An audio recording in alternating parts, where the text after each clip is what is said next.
Good morning. ಕರ್ನಾಟಕದ ಎಲ್ಲ ಸ್ಪರ್ಧಾರ್ಥಿಗಳಿಗೂ ಸಂತೋಷ್ ಲಾಡ್ ಫೌಂಡೇಶನ್ಗೆ ಆಧಾರದ ಸ್ವಾಗತವನ್ನು ಕೋರ್ತಾ, ಈಗಾಗಲೇ ನಾವು ಭಾರತದ ಸಂವಿಧಾನದಲ್ಲಿ ಎಮರ್ಜೆನ್ಸಿ ಬಗ್ಗೆ ಮಾತಾಡ್ತಾ ಇದ್ವಿ. ಎಮರ್ಜೆನ್ಸಿಯಲ್ಲಿ ಆಲ್ರೆಡಿ ನಾವು ರಾಷ್ಟ್ರೀಯ ಒಂದು ತುರ್ತು ಪರಿಸ್ಥಿತಿ ಬಗ್ಗೆ ನಾವು ಅಧ್ಯಯನ ಮಾಡಿದ್ದೇವೆ. ಇವಾಗ ರಾಷ್ಟ್ರೀಯ ತುರ್ತು ಪರಿಸ್ಥಿತಿಗೆ ಸಂಬಂಧಪಟ್ಟಂತೆ ಮುಖ್ಯವಾಗಿ ಏನಂತ ಹೇಳಿದ್ರೆ ಹಲವಾರು ರೀತಿಯಾಗಿರ್ತಕ್ಕಂಥ ವಿಚಾರಗಳನ್ನು ನಾವು ತಿಳ್ಕೊಂಡ್ವಿ. ನಿನ್ನೆಯ ತರಗತಿಯಲ್ಲಿ ಇದೊಂಚೂರು ಅರ್ಧ ಆಗಿತ್ತು, ಇದನ್ನೊಂಚೂರು ರಿವೈಸ್ ಮಾಡಿ ನಿಮಗೆ ನಾನು ಕಂಟಿನ್ಯೂಯೇಷನ್ ಕೊಡ್ತೇನೆ. ಏನಂತ ಹೇಳಿದ್ರೆ ಇಲ್ಲಿ ರಾಷ್ಟ್ರಪತಿಯ ಆಡಳಿತ ಅಂತೇಳಿ ಕರಿತೇವೆ ನಾವು. ಯಾಕಂತ ಹೇಳಿದ್ರೆ ರಾಷ್ಟ್ರೀಯ ತುರ್ತು ಪರಿಸ್ಥಿತಿಯ ಕಂಪ್ಲೀಟ್ ಮಾಡಿದ್ದೇನೆ ನಾನೀಗ. ಅದಾದ್ಮೇಲೆ ರಾಜ್ಯ ತುರ್ತು ಪರಿಸ್ಥಿತಿ ಬಗ್ಗೆ ಹೇಳ್ಕೊಡ್ಬೇಕು. ಇದರ ಕಾನ್ಸ್ಟಿಟ್ಯೂಷನ್ ಅಲ್ಲಿ ಏನಂತ ಹೇಳಲಾಗಿದೆ ಅಂತ ಹೇಳಿದ್ರೆ ಸ್ಟೇಟ್ ಎಮರ್ಜೆನ್ಸಿ ಅಂತೇಳಿ ಕರೆದಿಲ್ಲ, ಇದಕ್ಕೆ ನಾವು ಪ್ರೆಸಿಡೆಂಟ್ ರೂಲ್ ಅಂತೇಳಿ ಕರೆಯಲಾಗಿದೆ ಕಾನ್ಸ್ಟಿಟ್ಯೂಷನ್ ಅಲ್ಲಿ. ಹಾಗಾದ್ರೆ ಯಾವ ಸಂದರ್ಭದಲ್ಲಿ ರಾಷ್ಟ್ರಪತಿ ಆಳ್ವಿಕೆ ಬರ್ತದ, ಯಾವ ಸಂದರ್ಭದಲ್ಲಿ ಪ್ರೆಸಿಡೆಂಟ್ ರೂಲ್ ಅನ್ನ ಒಂದು ಸ್ಟೇಟ್ಗೆ ಅಪ್ಲೈ ಮಾಡ್ಲಾಗ್ತದ ಅಂತ ಹೇಳಿದ್ರೆ ಇಲ್ಲಿ ಅರ್ಥ ಮಾಡ್ಕೊಡ್ರಿ. ಸ್ಟೇಟ್ ಗೌರ್ಮೆಂಟ್ ಏನಾದ್ರೂ ಕಾನ್ಸ್ಟಿಟ್ಯೂಷನ್ಗೆ ಸಂಬಂಧಪಟ್ಟಂತೆ ಅಂದ್ರೆ ಕಾನ್ಸ್ಟಿಟ್ಯೂಷನ್ ಪ್ರಕಾರ ಆಡಳಿತವಾಗಿ ನಡೆಸಲಿಲ್ಲ ಅಂತ ಹೇಳಿದ್ರೆ, ಸಂವಿಧಾನ ಬದ್ಧವಾಗಿ ಏನಾದ್ರು ಆಡಳಿತವನ್ನು ನಡೆಸಲಿಲ್ಲ ಅಂತ ಹೇಳಿದ್ರೆ ಸ್ಟೇಟ್ ಗೌರ್ಮೆಂಟ್ ಅವಾಗ ಏನ್ ಮಾಡ್ಬೋದು, ಪ್ರೆಸಿಡೆಂಟ್ ರೂಲ್ ಅನ್ನ ಅಪ್ಲೈ ಮಾಡ್ಬೋದು. ಫಾರ್ ಎಕ್ಸಾಂಪಲ್ ಇವಾಗ ಇಂಡಿಯಾದಲ್ಲಿ ಏನಂತ ಹೇಳಿದ್ರೆ ಇಲ್ಲಿ ಕರ್ನಾಟಕದ ಅಂತ ತಿಳ್ಕೊಳ್ರಿ. ಈ ಕರ್ನಾಟಕಕ್ಕೆ ಸಂಬಂಧಪಟ್ಟಂತೆ ಓಕೆ ಇಲ್ಲಿ ಪ್ರೆಸಿಡೆಂಟ್, ಇಲ್ಲಿ ಕರ್ನಾಟಕದಲ್ಲಿ ಏನಾದ್ರೂ ಒಂದು ಆಡಳಿತ ಪಕ್ಷಕ್ಕೆ ಬೇಕಾಗಿರ್ತಕ್ಕಂಥ ಬಹುಮತ ಸಿಗ್ಲಿಲ್ಲ ಅಂತ ಹೇಳಿದ್ರೆ ಅವಾಗ್ಲೂ ಸಹಿತ ರಾಷ್ಟ್ರಪತಿಗಳು ಏನ್ ಮಾಡ್ಬೋದು ಅಂತ ಹೇಳಿದ್ರೆ ಅಲ್ಲಿ ಆಡಳಿತವನ್ನ ನಡೆಸಬಹುದು, ಪ್ರೆಸಿಡೆಂಟ್ ಆಡಳಿತವನ್ನ ನಡೆಸಬಹುದು. ಯಾವುದರ ಮುಖಾಂತರ ನಡೆಸಬಹುದು ಅಂತ ಹೇಳಿದ್ರೆ ರಾಜ್ಯಪಾಲರ ಶಿಫಾರಸಿನ ಅನುಗುಣವಾಗಿ ಪ್ರೆಸಿಡೆಂಟ್ ಆಡಳಿತವನ್ನು ನಡೆಸ್ತಾರೆ. ಗವರ್ನರ್ ಕೂಡ ಇಂಪಾರ್ಟೆಂಟ್. ಯಾಕಂತ ಹೇಳಿದ್ರೆ ಗವರ್ನರ್ ಅಂತಕ್ಕಂಥವ್ರು ಏನದಾರ ಇಲ್ಲಿ ಈ ಕಡೆ ಪ್ರೆಸಿಡೆಂಟ್ ಹೌದು, ಇಲ್ಲಿ ಪ್ರೆಸಿಡೆಂಟ್ ಮತ್ತು ಓಕೆ ಇಲ್ಲಿ ಗವರ್ನರ್, ಪ್ರೆಸಿಡೆಂಟ್ ಮತ್ತು ಸಿಎಂ ನಡುವೆ ಸೇತುಬಂಧವಾಗಿ ಕಾರ್ಯವನ್ನು ನಿರ್ವಹಿಸ್ತಾರೆ ಇವರು. ಓಕೆ, ಒಂಥರ ಸೇತುವೆ ತರ ಕಾರ್ಯವನ್ನು ನಿರ್ವಹಿಸ್ತಾರೆ. ಈ ಸಂದರ್ಭದಲ್ಲಿಯೂ ಸಹಿತ ಇಲ್ಲಿ ಏನಾದ್ರು ಕರ್ನಾಟಕ ಏನಾದ್ರೂ ಸಂವಿಧಾನಬದ್ಧವಾಗಿ ಆಡಳಿತ ನಡೆಸಲಿಲ್ಲ ಅಂತ ಹೇಳಿದ್ರೆ ಇಲ್ಲಿರ್ತಕ್ಕಂಥ ರಾಜ್ಯಪಾಲರು ಏನ್ ಮಾಡ್ತಾರಪ್ಪ, ಗವರ್ನರು ಪ್ರೆಸಿಡೆಂಟ್ಗೆ ಒಂದು ರಿಪೋರ್ಟ್ ಕೊಡ್ತಾರೆ, ನೀವು ರಾಷ್ಟ್ರಪತಿ ಆಡಳಿತವನ್ನ ಹೇರಿರಿ ಅಂತೇಳಿ. ಆ ಮೂಲಕವಾಗಿ ನಮ್ಮ ರಾಜ್ಯ ರಾಷ್ಟ್ರಪತಿ ಆಳ್ವಿಕೆಗೆ ಒಳಪಡ್ತದ. ಓಕೆ, ಇದರ್ಥ ಆಯ್ತು ಅಂತ ಹೇಳಿ ಭಾವಿಸಿದ್ದೀನಿ. ಒಂದ್ ವೇಳೆ ಸ್ಟೇಟ್ ಗೌರ್ಮೆಂಟ್ ಏನಾದ್ರೂ ಈ ಸ್ಟೇಟ್ ಗೌರ್ಮೆಂಟ್ ಕರ್ನಾಟಕ ಏನಾದ್ರೂ ಇಲ್ಲಿ ಓಕೆ ಕರ್ನಾಟಕ ಏನಾದ್ರೂ ಇಲ್ಲಿ ಸೆಂಟ್ರಲ್ ಗೌರ್ಮೆಂಟ್ ಕೊಟ್ಟಿರ್ತಕ್ಕಂತಹ ಸೆಂಟ್ರಲ್ ಗೌರ್ಮೆಂಟ್ ಅಂದ್ರೆ ಕೇಂದ್ರ ಸರ್ಕಾರ ಕೊಟ್ಟಿರ್ತಕ್ಕಂತಹ ಡೈರೆಕ್ಷನ್ಸ್ ಗಳನ್ನ ಫಾಲೋ ಮಾಡಲಿಲ್ಲ, ಅದರ ವಿರುದ್ಧವಾಗಿ ನಡ್ಕೊಳಕತ್ತು ಯಾವುದು ಸ್ಟೇಟ್ ಗೌರ್ಮೆಂಟ್. ನಮ್ಗಾಗುದಿಲ್ಲ, ನೀವ್ ಹೇಳಿದಂಗೆ ಕೇಳಕ್ ಆಗುದಿಲ್ಲ ನಮ್ಗ ಪದೇ ನಾವೇನ್ ಮಾಡ್ತೇವಿ, ನಮ್ಮದೇ ಆಗಿರ್ತಕ್ಕಂಥ ಆಟೋನಮಸ್ ನಮಗ್ ಕೊಟ್ಟಿದ್ದಾರೆ, ಅದನ್ನ ನಾವು ಫಾಲೋ ಮಾಡ್ತೇವೆ ಅಂತೇಳಿ ಸ್ಟೇಟ್ ಗೌರ್ಮೆಂಟ್ ವಾದ ಮಾಡೋದ್ರ ಮೂಲಕವಾಗಿ ಸೆಂಟ್ರಲ್ ಗೌರ್ಮೆಂಟ್ ಕೊಟ್ಟಿರ್ತಕ್ಕಂತಹ ಡೈರೆಕ್ಷನ್ಸ್ ಗಳನ್ನ ಫಾಲೋ ಮಾಡ್ಲಿಲ್ಲ ಅಂತ ಹೇಳಿದ್ರೆ ಅವಾಗ್ಲೂ ಸಹಿತ ಸೆಂಟ್ರಲ್ ಗೌರ್ಮೆಂಟ್ ಒಂದು ಪವರ್ ಅದ. ಅದ್ ಯಾವ ಪವರ್ ಹೇಳ್ರಿ, ಪ್ರೆಸಿಡೆಂಟ್ ರೂಲ್ ಅನ್ನ ಅಪ್ಲೈ ಮಾಡ್ತಕ್ಕಂಥ ಪವರ್. ಅವಾಗ್ಲೂ ಸಹಿತ ಸೇಮ್ ಗವರ್ನರ್ ರಿಪೋರ್ಟ್ ಕೊಡ್ತಾರೆ ಪ್ರೆಸಿಡೆಂಟ್ ಅವ್ರಿಗೆ, ಆಮೇಲೆ ಪ್ರೆಸಿಡೆಂಟ್ ರೂಲ್ ಅಪ್ಲೈ ಆಗ್ತದ. ಇವೆರಡು ಇಂಪಾರ್ಟೆಂಟ್ ಆಗ್ತದ. ಹಾಗಾದ್ರೆ ಇದು ರಾಷ್ಟ್ರಪತಿ ಆಡಳಿತಕ್ಕೆ ಸಂಬಂಧಪಟ್ಟಂತೆ ಎರಡು ಕಂಡೀಷನ್ಸ್ ಬಗ್ಗೆ ನೀವು ಅರ್ಥ ಮಾಡ್ಕೊಂಡ್ರಿ. ಹಾಗಾದ್ರೆ ಇಲ್ಲಿ ಮುಖ್ಯವಾಗಿ ಏನಂದ್ರೆ ಇಲ್ಲಿ ಇದು ಯಾವ ರೀತಿಯಾಗಿ ನ್ಯಾಷನಲ್ ಎಮರ್ಜೆನ್ಸಿಗೆ ಸಂಬಂಧಪಟ್ಟಂತೆ, ನ್ಯಾಷನಲ್ ಎಮರ್ಜೆನ್ಸಿಯಲ್ಲಿ ನಾವೇನ್ ಅರ್ಥ ಮಾಡ್ಕೊಂಡ್ವಿ ಅಂತ ಹೇಳಿದ್ರೆ ನ್ಯಾಷನಲ್ ಎಮರ್ಜೆನ್ಸಿಯನ್ನು ಯಾವ ರೀತಿಯಾಗಿ ಹೇರಿಕೆ ಮಾಡಲಾಗ್ತದ, ಯಾವ ಸಂದರ್ಭದಲ್ಲಿ ಹೇರಿಕೆ ಮಾಡಲಾಗ್ತದ, ಅದೇ ರೀತಿಯಾಗಿ ನ್ಯಾಷನಲ್ ಎಮರ್ಜೆನ್ಸಿ ಇದ್ದಾಗ ಪಾರ್ಲಿಮೆಂಟ್ ನ ಪ್ರೊಸೀಜರ್ ಯಾವ ರೀತಿಯಾಗಿದೆ, ಸಂಸತ್ತಿನ ಅನುಮೋದನೆ ಯಾವ ರೀತಿಯಾಗಿದೆ, ಇದೆಲ್ಲವನ್ನು ನೀವು ತಿಳ್ಕೊಡ್ರಿ. ಹಾಗೆ ಕೂಡ ಇಲ್ಲಿ ಸ್ಟೇಟ್ ಎಮರ್ಜೆನ್ಸಿ ಅಂತ ಇದ್ದಾಗ ಅಥವಾ ರಾಷ್ಟ್ರಪತಿ ಆಡಳಿತ ಅಂತ ಹೇಳಿ ಇದ್ದಾಗ ಇಲ್ಲಿ ಒಂದು ಪಾರ್ಲಿಮೆಂಟಿನ ಒಂದು ಪ್ರೊಸೀಜರ್ ಬೇಕಾಗ್ತದ, ನಮ್ಗ ಪಾರ್ಲಿಮೆಂಟಿನ ಪರ್ಮಿಷನ್ ಬೇಕಾಗ್ತದ, ಸಂಸತ್ತಿನ ಅನುಮೋದನೆ ಬೇಕಾಗ್ತದ. ಅದ್ ಯಾವ ರೀತಿಯಾಗಿದೆ ಅಂತ ಹೇಳಿದ್ರೆ ಇಲ್ಲಿ ನೋಡ್ರಿ, ಸಂಸತ್ತಿನ ಅನುಮೋದನೆ ಮತ್ತೆ ಅವಧಿಗೆ ಸಂಬಂಧಪಟ್ಟಂತೆ ಇಲ್ಲಿ ಒಂದ್ ಅರ್ಥ ಮಾಡ್ಕೊಡ್ರಿ. ರಾಷ್ಟ್ರಪತಿ ಆಡಳಿತ ಘೋಷಣೆ ಮಾಡ್ಬೇಕಾಗಿತ್ತು ಅಂತ ಹೇಳಿದ್ರೆ 2 ತಿಂಗಳ ಒಳಗಡೆ ಏನಾಗ್ಬೇಕಂತ ಹೇಳಿದ್ರೆ ರಾಷ್ಟ್ರಪತಿ ಆಡಳಿತ ಘೋಷಣೆ ಆಗತ್ತ ಅಂತ ಹೇಳಿದ್ರೆ ಇಲ್ಲಿ 2 ತಿಂಗಳ ಒಳಗಡೆ ಈ ಕಡೆ ಲೋಕಸಭೆ ಆಗಿರ್ಬೋದು ರಾಜ್ಯಸಭೆ ಆಗಿರ್ಬೋದು ಈ ಎರಡೂ ಸದನಗಳ ಅನುಮೋದನೆ ಸಿಗ್ಬೇಕಾಗ್ತದ. ರಾಷ್ಟ್ರಪತಿ ಆಳ್ವಿಕೆ ಅಥವಾ ಆಡಳಿತ ಘೋಷಣೆ ಆಗಿ 2 ತಿಂಗಳ ಒಳಗಡೆ ಇಲ್ಲಿ ಲೋಕಸಭೆ ಮತ್ತು ರಾಜ್ಯಸಭೆ ಎರಡೂ ಸದನಗಳ ಪರ್ಮಿಷನ್ ಬೇಕಾಗ್ತದ. ಇದಾದ್ಮೇಲೆ ಏನಾಗುತ್ತೆ, ಒಂದು ವೇಳೆ ಆ ಅವಧಿ ಒಳಗಡೆ ಏನಾಗಿತ್ತು, ಲೋಕಸಭೆನೇ ಇರಲಿಲ್ಲ ಅಥವಾ ಕೆಳಮನೆನೇ ಇರಲಿಲ್ಲ ಅಂತ ಹೇಳಿದ್ರೆ ಅವಾಗ ಏನಾಗುತ್ತೆ, ಹೊಸದಾಗಿ ಅಸ್ತಿತ್ವಕ್ಕೆ ಏನು ಲೋಕಸಭೆ ಬರುತ್ತಲ್ಲ, ಹೊಸದಾಗಿ ಎಲೆಕ್ಷನ್ಸ್ ಗಳನ್ನ ಕಂಡಕ್ಟ್ ಮಾಡ್ಕೊಂಡು ಲೋಕಸಭೆ ಅಸ್ತಿತ್ವಕ್ಕೆ ಬರುತ್ತೆ. ಅಸ್ತಿತ್ವಕ್ಕೆ ಬಂದು ಅದರ ಮೊದಲ ಅಧಿವೇಶನ ನಡೀತದಲ್ಲ 30 ದಿನಗಳವರೆಗೂ ಸಹಿತ ಅದರ ಒಂದು ಲೋಕಸಭೆಯ ಮೊದಲ ಅಧಿವೇಶನದ 30 ದಿನಗಳವರೆಗೂ ಸಹಿತ ಪ್ರೆಸಿಡೆಂಟ್ ರೂಲ್ ಇರ್ತದ, ರಾಷ್ಟ್ರಪತಿ ಆಳ್ವಿಕೆ ಇರ್ತದ. ಆದ್ರೆ ಒಂದೇ ಒಂದು ಕಂಡೀಷನ್ ಹಾಕಲಾಗಿದೆ ಇಲ್ಲಿ. ಆ ಕಂಡೀಷನ್ ಏನಂತ ಹೇಳಿದ್ರೆ ಇಲ್ಲಿ ಅದು ರಾಜ್ಯಸಭೆಯಿಂದ ಅನುಮೋದನೆ ಪಡ್ಕೊಂಡಿರ್ಬೇಕು. ರಾಜ್ಯಸಭೆಯಿಂದ ಅನುಮೋದನೆ ಪಡ್ಕೊಂಡಿರ್ಬೇಕು. Same to same procedure national ಎಮರ್ಜೆನ್ಸಿಯಲ್ಲಿ ಯಾವ ತರ ಇತ್ತಲ್ಲ ಅದೇ ರೀತಿಯಾಗಿರ್ತಕ್ಕಂಥ ಪ್ರೊಸೀಜರ್ ನ ಇಲ್ಲಿಯೂ ಸಹಿತ ಕಾಣ್ತೇವೆ. ಇದು ಅರ್ಥ ಆಗಿದೆ ಅಂತ ನಾನು ಭಾವಿಸ್ತೇನೆ. ಇದರಲ್ಲಿ ಏನು ಬಾಳ ಇಲ್ಲ. ಎಲ್ಲ ಪ್ರೆಸಿಡೆಂಟ್ ರೂಲ್ ಅಪ್ಲೈ ಆದ ನಂತರ 2 ಮಂತ್ಸ್ ಒಳಗಡೆ ಏನಾಗಬೇಕು, ಲೋಕಸಭೆ ಮತ್ತೆ ರಾಜ್ಯಸಭೆಯಿಂದ ಪರ್ಮಿಷನ್ ತಗೊಳ್ಬೇಕು. ಎರಡನೇ ಕಂಡೀಷನ್ ಏನು, ಒಂದ್ ವೇಳೆ ಲೋಕಸಭೆ ಇರ್ಲಿಲ್ಪ, ಅವಾಗ ವಿಸರ್ಜನೆ ಆಗಿತ್ತು, ಹೊಸದಾಗಿ ಎಲೆಕ್ಷನ್ಸ್ ಗಳನ್ನ ಕಂಡಕ್ಟ್ ಮಾಡ್ತಾರ, ಲೋಕಸಭೆ ಅಸ್ತಿತ್ವಕ್ಕೆ ಬರ್ತದ. ಲೋಕಸಭೆ ಅಸ್ತಿತ್ವಕ್ಕೆ ಬಂದ ನಂತರ ಅದರ ಮೊದಲ ಅಧಿವೇಶನ ನಡೆದು 30 ದಿನಗಳವರೆಗೂ ಸಹಿತ ಪ್ರೆಸಿಡೆಂಟ್ ರೂಲ್ ಇರ್ತದ. ಆದ್ರೆ ಒಂದೇ ಒಂದು ಕಂಡೀಷನ್ ಏನಂತ ಹೇಳಿದ್ರೆ ಇಲ್ಲಿ ರಾಜ್ಯಸಭೆಯ ಪರ್ಮಿಷನ್ ಅನ್ನು ತೆಗೆದುಕೊಳ್ಬೇಕು ಅಷ್ಟೇ ಇದರಲ್ಲಿ ಇರ್ತಕ್ಕಂಥದ್ದು. ಓಕೆ, ಹಾಗಾದ್ರೆ ಇದು ಕೂಡ ನಿಮ್ಗೆ ಅರ್ಥ ಆಗಿದೆ ಅಂತೇಳಿ ಭಾವಿಸ್ತೇನೆ. ಒಂಚೂರು ನೋಟ್ ಡೌನ್ ಮಾಡ್ಕೊಳ್ರಿ. ನಾನಿವಾಗ ಮುಂದಿನ ಕಾನ್ಸೆಪ್ಟಿಗೆ ಹೋಗ್ತಾ ಇದ್ದೇನೆ.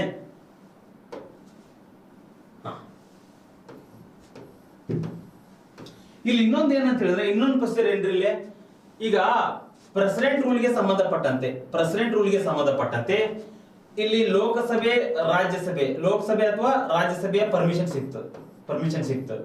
ಪರ್ಮಿಷನ್ ಸಿಕ್ಕ ನಂತರ ಎರಡೂ ಸದನಗಳ ಒಂದು ಪರ್ಮಿಷನ್ ಸಿಕ್ಕ ನಂತರ 6 ಮಂತ್ ವರೆಗೂ 6 ತಿಂಗಳವರೆಗೂ ಸಹಿತ ಏನಾಗುತ್ತೆ, ಈ ಪ್ರೆಸಿಡೆಂಟ್ ರೂಲ್ ಜಾರಿಗೆ ಆಗ್ತದ. 6 ತಿಂಗಳವರೆಗೂ ಸಹಿತ ಜಾರಿಗೆ ಆಗ್ತದ. ಆದ್ರೆ ಇದನ್ನ ಮತ್ತೆ ನೀವು 6 ತಿಂಗಳು ಮತ್ತೆ ವಿಸ್ತರಣೆ ಮಾಡ್ಬೇಕಾಗಿತ್ತು ಅಂತ ಹೇಳಿದ್ರೆ ಮತ್ತೆ ಸಹಿತ ಲೋಕಸಭೆ ಮತ್ತು ರಾಜ್ಯಸಭೆಯ ಪರ್ಮಿಷನ್ ಬೇಕಾಗ್ತದ. ಹಾಗಾದ್ರೆ ಇದು ಗರಿಷ್ಠ ಏನಂತ ಹೇಳಿದ್ರೆ 3 ವರ್ಷದವರೆಗೂ ಸಹಿತ 3 ಇಯರ್ಸ್ ವರೆಗೂ ಸಹಿತ ವಿಸ್ತರಣೆ ಮಾಡಬಹುದು. ಇಲ್ಲೊಂದು ಚೂರ್ ಟ್ರಿಕ್ ಅದ ನೋಡ್ರಿ.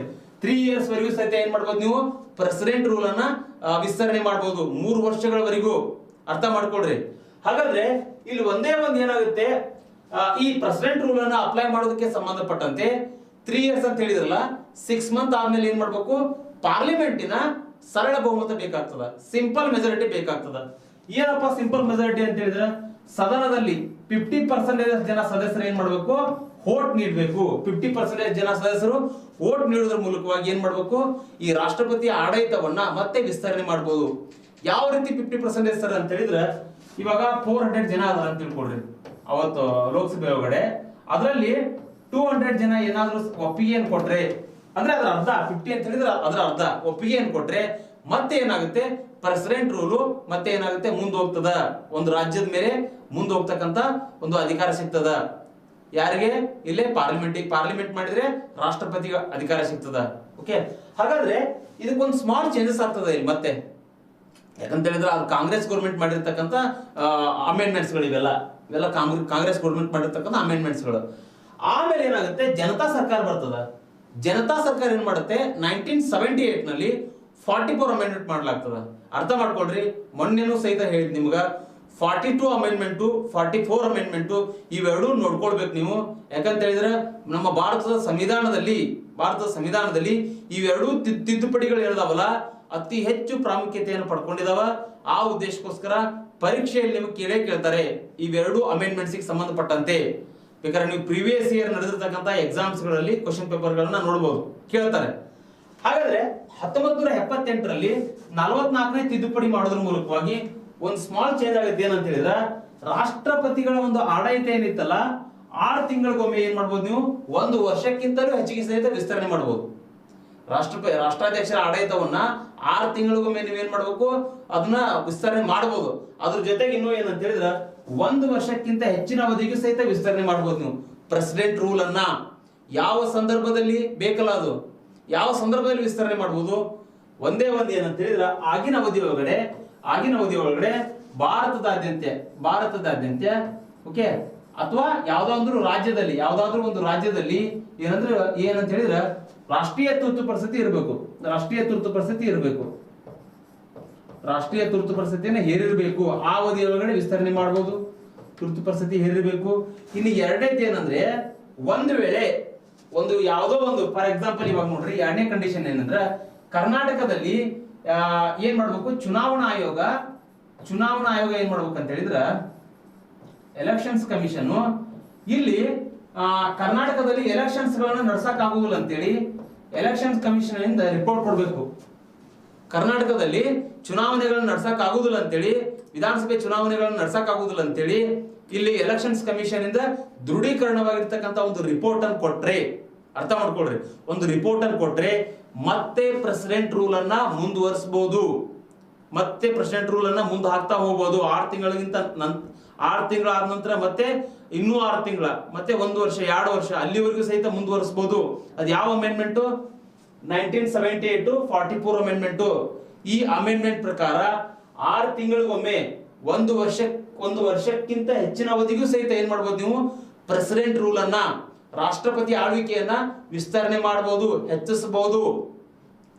2 ಕಂಡೀಷನ್ ಏನಂದ್ರೆ ಯಾವ ಸಂದರ್ಭದಲ್ಲಿ ಹೆಚ್ಚಿಸಬಹುದು ಅಂತ ಹೇಳಿದ್ರೆ, ಒಂದು ಬಂದ್ಬಿಟ್ಟು ಆಗಿನ ಅವಧಿ ಒಳಗಡೆ ಯಾವುದೋ ಒಂದು ರಾಜ್ಯದಲ್ಲಿ ಆಗಿರ್ಬೋದು ಅಥವಾ ರಾಷ್ಟ್ರಾದ್ಯಂತ ಯಾವುದೇ ಒಂದು ಪ್ರದೇಶದಲ್ಲಿ ತುರ್ತು ಪರಿಸ್ಥಿತಿ ಜಾರಿಗೆ ಇರಬೇಕು.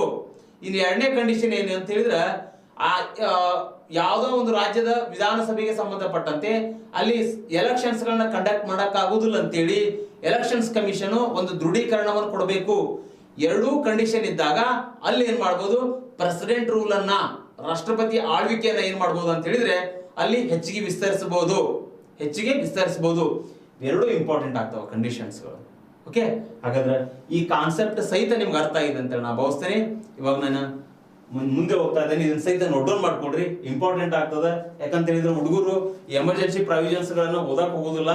ಇದ್ರೊಳಗೆ ಇರ್ತಕ್ಕಂಥ ಕೆಲವೊಂದಿಷ್ಟು ಸನ್ನಿವೇಶಗಳು ಏನದಾವಲ್ಲ ಅವುಗಳನ್ನ ಪರೀಕ್ಷೆಯಲ್ಲಿ ಕೇಳ್ತಾರೆ, ಹೊಂದಿಸಿ ಬರೆಯರಲ್ಲಿ ಕೇಳ್ತಾರೆ. ಅದಕ್ಕೆ ನೋಟ್ ಡೌನ್ ಮಾಡ್ಕೊಡ್ರಿ.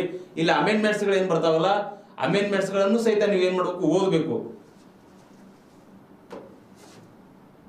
ಹಾಗಾದ್ರೆ ಸರ್, ಇವಾಗ ಏನ್ ಮಾಡಿದ್ರಿ ನೀವು? ಆಲ್ರೆಡಿ ನೀವೇನ್ ಮಾಡಿದ್ರಿ ಅಂತ ಹೇಳಿದ್ರೆ ಸ್ಟೇಟ್ ಎಮರ್ಜೆನ್ಸಿಗೆ ಸಂಬಂಧಪಟ್ಟಂತೆ ಅಥವಾ ಪ್ರೆಸಿಡೆಂಟ್ ರೂಲ್ಗೆ ಸಂಬಂಧಪಟ್ಟಂತೆ ಈಗಾಗಲೇ ಏನ್ ಹೇಳಿದ್ರಿ ಸರ್ ನೀವು? ಪ್ರೆಸಿಡೆಂಟ್ ರೂಲ್ ಅನ್ನ ಯಾವ ಕಂಡೀಷನ್ ಮುಖಾಂತರ ಹೇರಬಹುದು ಅಂತ ಹೇಳಿಕೊಟ್ರಿ. ಅದೇ ರೀತಿಯಾಗಿ ಸಂಸತ್ತಿನ ಅನುಮೋದನೆಗೆ ಸಂಬಂಧಪಟ್ಟಂತೆ ಹೇಳಿಕೊಟ್ರಿ.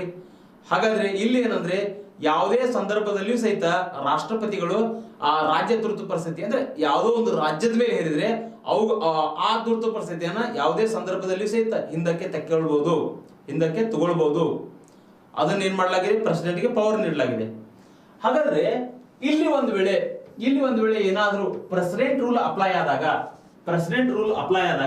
ಉದಾಹರಣೆಗೆ ಕರ್ನಾಟಕ ಸ್ಟೇಟ್ ಅಂತ ತಿಳ್ಕೊಡ್ರಿ. ನಮ್ಮ ಸ್ಟೇಟ್ ಅಂತ ತಗೊಳ್ಬೇಕಲ್ಲ ನಾವು. ಕರ್ನಾಟಕ ಸ್ಟೇಟ್ ಅಂತ ಅಂದಾಗ ಇಲ್ಲಿ ಏನಾದ್ರೂ ಒಂದು ವೇಳೆ ಪ್ರೆಸಿಡೆಂಟ್ ರೂಲ್ ಅಪ್ಲೈ ಆದ್ರೆ ಕರ್ನಾಟಕ ರಾಜ್ಯದ ಮೇಲೆ ಏನಾದ್ರೂ ರಾಷ್ಟ್ರಪತಿ ಆಳ್ವಿಕೆ ಅಪ್ಲೈ ಆದ್ರೆ ಏನೆಲ್ಲ ಎಫೆಕ್ಟ್ಸ್ ಇರ್ತದ, ಏನೆಲ್ಲ ಪರಿಣಾಮಗಳು ಇರ್ತಾವ ಅಂತ ಹೇಳಿದ್ರೆ ಅದನ್ನ ಹೇಳ್ಕೊಡ್ತೇನೆ ನಿಮಗೆ ನಾನು. ಏನೆಲ್ಲ ಪರಿಣಾಮಗಳು ಇರ್ತಾವ ಅಂತ ಹೇಳಿದ್ರೆ, ಒಂದೇದು ಏನಂದ್ರ ರಾಷ್ಟ್ರಪತಿ ಆಳ್ವಿಕೆ ಇದ್ದಾಗ ರಾಜ್ಯದ ಆಡಳಿತ ಏನಾಗುತ್ತೆ? ಪ್ರೆಸಿಡೆಂಟ್ ಅವರ ಹಿಡಿತದೊಳಗಡೆ ಬರ್ತದ. ನಮ್ಮ ಕರ್ನಾಟಕದ ಆಡಳಿತ, ಕರ್ನಾಟಕದಲ್ಲಿ ಏನಾದ್ರೂ ಪ್ರೆಸಿಡೆಂಟ್ ರೂಲ್ ಅಪ್ಲೈ ಆಗಿದೆ ಅಂತೇಳಿ ಭಾವಿಸ್ಕೊಡ್ರಿ, ನೀವು ಆಗಿದೆ ಅಂತ ತಿಳ್ಕೊಡ್ರಿ. ಇಲ್ಲಿ ಕರ್ನಾಟಕದ ಒಂದು ಆಡಳಿತದ ಚುಕ್ಕಾಣಿ ಯಾರ ಕಡೆ ಬರ್ತಪ್ಪ? ಪ್ರೆಸಿಡೆಂಟ್ ಕಡೆ ಬರ್ತದ, ರಾಷ್ಟ್ರಪತಿ ಕಡೆ ಬರ್ತದ. ಓಕೆ, ಒಂದು. ಹಾಗಾದ್ರೆ ಇಲ್ಲಿ ರಾಷ್ಟ್ರಪತಿ ಕಡೆ ಬಂತಂದ್ರೆ ಏನ್ ರಾಷ್ಟ್ರಪತಿನ ಆಡಳಿತ ಮಾಡ್ತಾರ ಬಂದು ಕರ್ನಾಟಕದಲ್ಲಿ? ಇಲ್ಲ, ಹಂಗಿಲ್ಲ. ಅವಾಗ ಏನ್ ಮಾಡ್ಬೋದು? ಈ ಪ್ರೆಸಿಡೆಂಟ್ ಕಡೆ ಏನಾದ್ರೂ ಆಡಳಿತ ಬಂತಂತ ಹೇಳಿದ್ರೆ ಈ ಪ್ರೆಸಿಡೆಂಟ್ ಏನ್ ಮಾಡ್ಬೋದು ಅಂತ ಹೇಳಿದ್ರೆ ಗವರ್ನರ್ ಮುಖಾಂತರ ಅಥವಾ ಆಡಳಿತಾಧಿಕಾರಿಗಳ ಮುಖಾಂತರ, ರಾಜ್ಯಪಾಲರ ಮುಖಾಂತರ ಆಗಿರ್ಬೋದು ಅಥವಾ ಬ್ಯೂರೋಕ್ರಾಟಿಕ್ಸ್ ಅಂತ ಹೇಳಿ ಕರಿತೇವೆ ನಾವು, ಅಧಿಕಾರಿಶಾಹಿ ವರ್ಗ, ಅವ್ರ ಮುಖಾಂತರ ಏನ್ ಮಾಡ್ಬೋದು? ಕರ್ನಾಟಕದ ಆಡಳಿತವನ್ನ ನೀವು ನೋಡ್ಕೊಳ್ರಿ ಅಂತೇಳಿ ಒಂದು ಜವಾಬ್ದಾರಿಯನ್ನ ಕೊಡಬಹುದು. ಇಲ್ಲಿ ಅರ್ಥ ಮಾಡ್ಕೊಳ್ರಿ, ಪ್ರೆಸಿಡೆಂಟ್ ರೂಲ್ ಏನಾದ್ರೂ ಕರ್ನಾಟಕದಲ್ಲಿ ಅಪ್ಲೈ ಆದ್ರೆ ಇಲ್ಲೇನಾಗುತ್ತೆ? ರಾಜ್ಯದಲ್ಲಿ ಇರ್ತಕ್ಕಂಥ ಗವರ್ನರು ಅಥವಾ ನಮ್ಮ ಕರ್ನಾಟಕ ರಾಜ್ಯದಲ್ಲಿ ಇರ್ತಕ್ಕಂಥ ಅಡ್ಮಿನಿಸ್ಟ್ರೇಟರ್ಸ್ ಅಥವಾ ಬ್ಯೂರೋಕ್ರಾಟಿಕ್ಸ್ ಅಂತ ಹೇಳಿ ಕರಿತೇವಲ್ಲ, ಅವ್ರು ಏನ್ ಮಾಡ್ಬೋದು ಅಂತ ಹೇಳಿದ್ರೆ ಆಡಳಿತದ ಜವಾಬ್ದಾರಿಯನ್ನ ತಗೊಳ್ತಾರೆ. ಇಲ್ಲಿ MLA MP ಗಳ ಒಂದು ಜವಾಬ್ದಾರಿ ಇರುವುದಿಲ್ಲ, MLA ಗಳ ಜವಾಬ್ದಾರಿ ಇರುವುದಿಲ್ಲ. MLA ಗಳು ಒಂದ್ ವೇಳೆ ಅಮಾನತಿನಲ್ಲಿಟ್ರೆ MLA ಆಗೇ ಉಳಿತಾರೆ. ಆದ್ರೆ ಅವರು ಜವಾಬ್ದಾರಿಗಳನ್ನ ಡಿಸ್ಟ್ರಿಕ್ಟ್ ಕಮಿಷನರ್ಸ್ ಗಳು ಮಾಡ್ತಾರೆ, ಅವ್ರ ಜವಾಬ್ದಾರಿಗಳನ್ನ ಪೊಲೀಸ್ ಅಧಿಕಾರಿಗಳು ಮಾಡ್ತಾರೆ. ಹಾಗಾದ್ರೆ ಇಲ್ಲೇನಾಗುತ್ತೆ, ಆಡಳಿತ ವರ್ಗ ಅಂತಕ್ಕಂಥದ್ದು, ಬ್ಯೂರೋಕ್ರಾಟಿಕ್ಸ್ ಅಂತಕ್ಕಂಥದ್ದು ಪವರ್ಫುಲ್ ಆಗ್ತದ, ಮೋಸ್ಟ್ ಪವರ್ಫುಲ್ ಆಗ್ತದ. ಆ ಬ್ಯೂರೋಕ್ರಾಟಿಕ್ಸ್ ಏನ್ ಮಾಡ್ತಾರ ಅಂತ ಹೇಳಿದ್ರೆ, ಇಲ್ಲಿ ಮುಖ್ಯವಾಗಿ ಕೇಂದ್ರ ಸರ್ಕಾರದ ಒಂದು ನಿರ್ದೇಶನಗಳನ್ನ ಫಾಲೋ ಮಾಡ್ಬೇಕಾಗ್ತದ. ಕೇಂದ್ರ ಸರ್ಕಾರದ ಕೈಗೊಂಬೆಯಾಗಿ ಅವ್ರು ಏನ್ ಮಾಡ್ಬೇಕು, ಕೆಲಸವನ್ನು ಮಾಡ್ತಕ್ಕಂಥ ಒಂದು ಸೃಷ್ಟಿ ನಿರ್ಮಾಣ ಆಗ್ತದ. ಓಕೆ, ಇದು ಅರ್ಥ ಆಯ್ತು ಅಂತ ಹೇಳಿ ಭಾವಿಸಿದೆ ನಾನು. ಇನ್ನು ಎರಡನೇದು, ಒಂದು ವೇಳೆ ಪ್ರೆಸಿಡೆಂಟ್ ರೂಲ್ ಅಪ್ಲೈ ಆಯ್ತು ಅಂತ ತಿಳ್ಕೊಳ್ರಿ. ಇಲ್ಲಿ ಕರ್ನಾಟಕದಲ್ಲಿ ಅಪ್ಲೈ ಆಗಿದೆ. ಕರ್ನಾಟಕದಲ್ಲಿ ಅಪ್ಲೈ ಆದ್ರೆ ಇಲ್ಲಿ ಏನಾಗುತ್ತೆ, ಸ್ಟೇಟ್ ಲಿಸ್ಟ್ ನಲ್ಲಿ ಬರ್ತಕ್ಕಂತಹ ಸ್ಟೇಟ್ ಲಿಸ್ಟ್ ಅಂದ್ರೆ ಏನ್ರಿ, ಸ್ಟೇಟ್ ಲಿಸ್ಟ್ ಅಂದ್ರೆ ಏನ್ರಿ, ಇಲ್ಲಿ 7th ಶೆಡ್ಯೂಲ್ ನಲ್ಲಿ ಇಲ್ಲಿ ಏನ್ ಮಾಡಲಾಗಿದೆ, 7th ಶೆಡ್ಯೂಲ್ ನಲ್ಲಿ ಏನ್ ಮಾಡಿದೀವಿ ಅಂತ ಹೇಳಿದ್ರೆ, ನಾವು central list, state list, concurrent list ಅಂತ ಹೇಳಿ ಮಾಡಿದ್ದೇವೆ. 3 ಲಿಸ್ಟ್ ಗಳನ್ನ ಮಾಡಿದ್ದೇವೆ ನಾವು. ಅದರಲ್ಲಿ ಮುಖ್ಯವಾಗಿ ಒಂದ್ ವೇಳೆ ರಾಷ್ಟ್ರಪತಿ ಆಳ್ವಿಕೆಯನ್ನು ಹೇರಿದ್ರೆ, ಉದಾಹರಣೆ ಕೊಟ್ಟಿದ್ದೇನೆ, ಕರ್ನಾಟಕದಲ್ಲಿ ಹೇರಿದಾರ ಅಂತ ಹೇಳಿ ಅರ್ಥ ಮಾಡ್ಕೊಡ್ರಿ.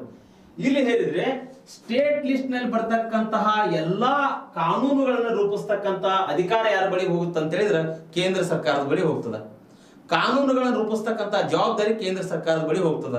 ಫಾರ್ ಎಕ್ಸಾಂಪಲ್, ಇವಾಗ ಇಲ್ಲಿ ಕರ್ನಾಟಕದಲ್ಲಿ ಏನಾಗಿದೆ, ತುರ್ತು ಪರಿಸ್ಥಿತಿ ಜಾರಿಗೆ ಆಗಿದೆ. ಇವಾಗ ಯಾವುದು, ರಾಷ್ಟ್ರಪತಿ ಆಳ್ವಿಕೆ ಜಾರಿಗೆ ಆಗಿದೆ. ಜಾರಿಗೆ ಇದ್ದಾಗ ಇಲ್ಲಿ ಸಂಬಂಧಪಟ್ಟಂತೆ ಆ ಕೃಷಿ ಅಂತಕ್ಕಂಥದ್ದು ಸ್ಟೇಟ್ ಲಿಸ್ಟ್ ಒಳಗಡೆ ಅದ, ಭೂ ಕಂದಾಯ ಅಂತಕ್ಕಂಥದ್ದು ಅದ, ಭೂ ಕಂದಾಯ ಅದ. ಓಕೆ, ತೆರಿಗೆ ಸಂಬಂಧಪಟ್ಟಂತೆ ಹಲವಾರು ಅಂಶಗಳದಾವೆ. ಓಕೆ, ಇದಕ್ಕೆ ಸಂಬಂಧಪಟ್ಟಂತೆ ಅಗ್ರಿಕಲ್ಚರ್ಗೆ ಸಂಬಂಧಪಟ್ಟಂತೆ ಹೊಸದಾಗಿರ್ತಕ್ಕಂಥ ಕಾನೂನನ್ನ ಆಗಿನ ಸಂದರ್ಭದಲ್ಲಿ ಕರ್ನಾಟಕದಲ್ಲಿ ಯಾರು ಮಾಡ್ತಾರ ಅಂತ ಹೇಳಿದ್ರೆ, ಕೇಂದ್ರ ಸರ್ಕಾರ ಮಾಡ್ತದ, ಕೇಂದ್ರ ಸಂಸತ್ತು ಮಾಡ್ತದ. ಯಾಕೆ ಹೇಳ್ರಿ, ಇಲ್ಲಿ ಆ ಸ್ಟೇಟ್ ಲಿಸ್ಟ್ ಅಂತಕ್ಕಂಥದ್ದು ಇದರಲ್ಲಿ ಬರ್ತದ. ಸ್ಟೇಟ್ ಲಿಸ್ಟ್ ನಲ್ಲಿ ಎಷ್ಟೊಂದು ಅಂಶಗಳದಾವ, 61 ವಿಷಯಗಳದಾವ. ಸ್ಟೇಟ್ ಲಿಸ್ಟ್ ನಲ್ಲಿ 61 ವಿಷಯಗಳದಾವ. ಈ 61 ವಿಷಯಗಳಿಗೆ ಸಂಬಂಧಪಟ್ಟಂತೆ ಕಾನೂನುಗಳನ್ನ ರೂಪಿಸ್ತಕ್ಕಂತಹ, ಕಾನೂನುಗಳನ್ನ ಮಾಡ್ತಕ್ಕಂತಹ ಪವರ್ ಯಾರ ಬಳಿ ಹೋಗುತ್ತೆ ಅಂತ ಹೇಳಿದ್ರೆ, ಇಲ್ಲಿ ಸೆಂಟ್ರಲ್ ಗೌರ್ಮೆಂಟ್ ಬಳಿ ಹೋಗ್ತದ. ಹಾಗಾದ್ರೆ ಅರ್ಥ ಮಾಡ್ಕೊಳ್ರಿ, ಇದ್ರ ಮೀನಿಂಗ್ ಏನ್ರಿ, ಇದ್ರ ಮೀನಿಂಗ್ ಏನಿಲ್ಲ, India as a indestructible union of destructible states ಅಂತ ಹೇಳಿ ಕರೀತಾರೆ. ಅಂದ್ರೆ ಇದ್ರ ಅರ್ಥ ಏನು, ಭಾರತವನ್ನ ಡಾಕ್ಟರ್ BR ಅಂಬೇಡ್ಕರ್ ಅವರು ಹೇಳಿದ್ದಾರೆ, ಕೆಲವು ಸಂದರ್ಭದಲ್ಲಿ ಒಕ್ಕೂಟ ವ್ಯವಸ್ಥೆಯಾಗಿ, ಕೆಲವು ಸಂದರ್ಭದಲ್ಲಿ ಸಂಯುಕ್ತ ವ್ಯವಸ್ಥೆಯಾಗಿ ಬದಲಾವಣೆ ಆಗ್ತದ.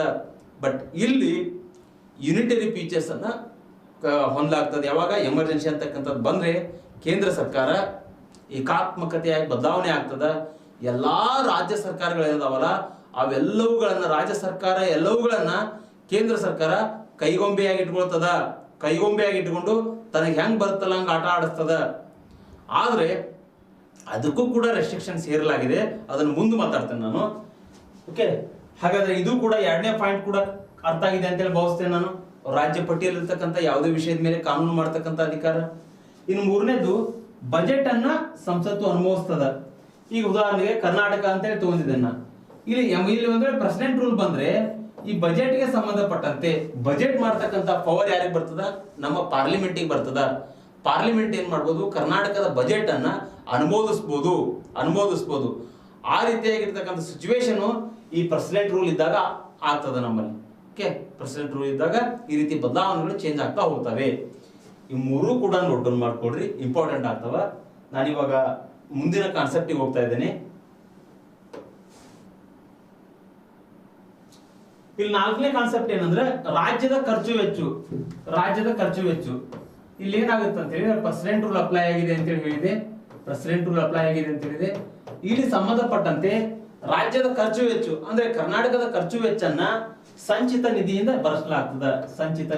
ಭರಿಸಲಾಗ್ತದ. ಯಾಕಂತ ಹೇಳಿದ್ರೆ ದುಡ್ಡು ಬೇಕಲ್ಲ. ಅವಾಗ ಏನಾಗ್ತಾ ಇತ್ತು, ಸ್ಟೇಟ್ ಗೌರ್ಮೆಂಟ್ ಇದ್ದಾಗ ರಾಜ್ಯ ಸರ್ಕಾರ ತನ್ನ ಒಂದು ಆದಾಯಗಳನ್ನ ಕಲೆಕ್ಟ್ ಮಾಡ್ಕೊಳ್ತಾ ಇತ್ತು, ಟ್ಯಾಕ್ಸ್ ಹಾಕ್ತಾ ಇತ್ತು. ಆ ಮುಖಾಂತರ ಜನರಿಗೆ ಸೌಲಭ್ಯಗಳನ್ನ ನೀಡ್ತಾ ಇತ್ತು. ಬಟ್ ಇಲ್ಲಿ ಎಮರ್ಜೆನ್ಸಿ ಅಂತೇಳಿ ಬಂದಾಗ ಇಲ್ಲಿ ಕೆಲವು ಸಲ ಬದಲಾವಣೆಗಳಾಗ್ತವೆ. ಆ ಬದಲಾವಣೆಗಳಲ್ಲಿ ರಾಜ್ಯದ ಸಂಚಿತ ಏನಂದ್ರೆ ಖರ್ಚು ವೆಚ್ಚಗಳನ್ನ ರಾಜ್ಯದ ವೆಚ್ಚವನ್ನು ಸಂಚಿತ ನಿಧಿಯಿಂದ ನೀಡಲಾಗ್ತದ.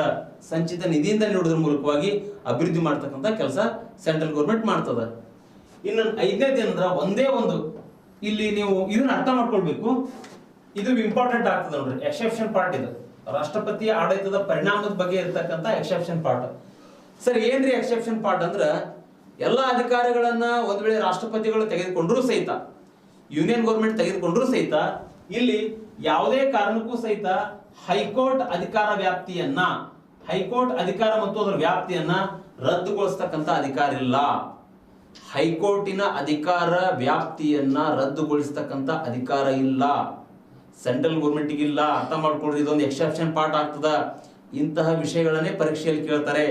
ಓಕೆ, ಯಾವ್ದು ಯಾಕಂತ ಹೇಳಿದ್ರೆ ಹೈಕೋರ್ಟ್, ಸುಪ್ರೀಂ ಕೋರ್ಟ್ ಇವೆಲ್ಲ ಏನು ನಮ್ಮ ಸಂವಿಧಾನದಲ್ಲೇ ಒಂದು ಏನಂತ ಹೇಳಿದ್ರೆ ತಂದೆ ಆಗಿರ್ತಕ್ಕಂಥ ಒಂದು ಸ್ಥಾನಮಾನಗಳನ್ನು ಹೊಂದಿದಾವ.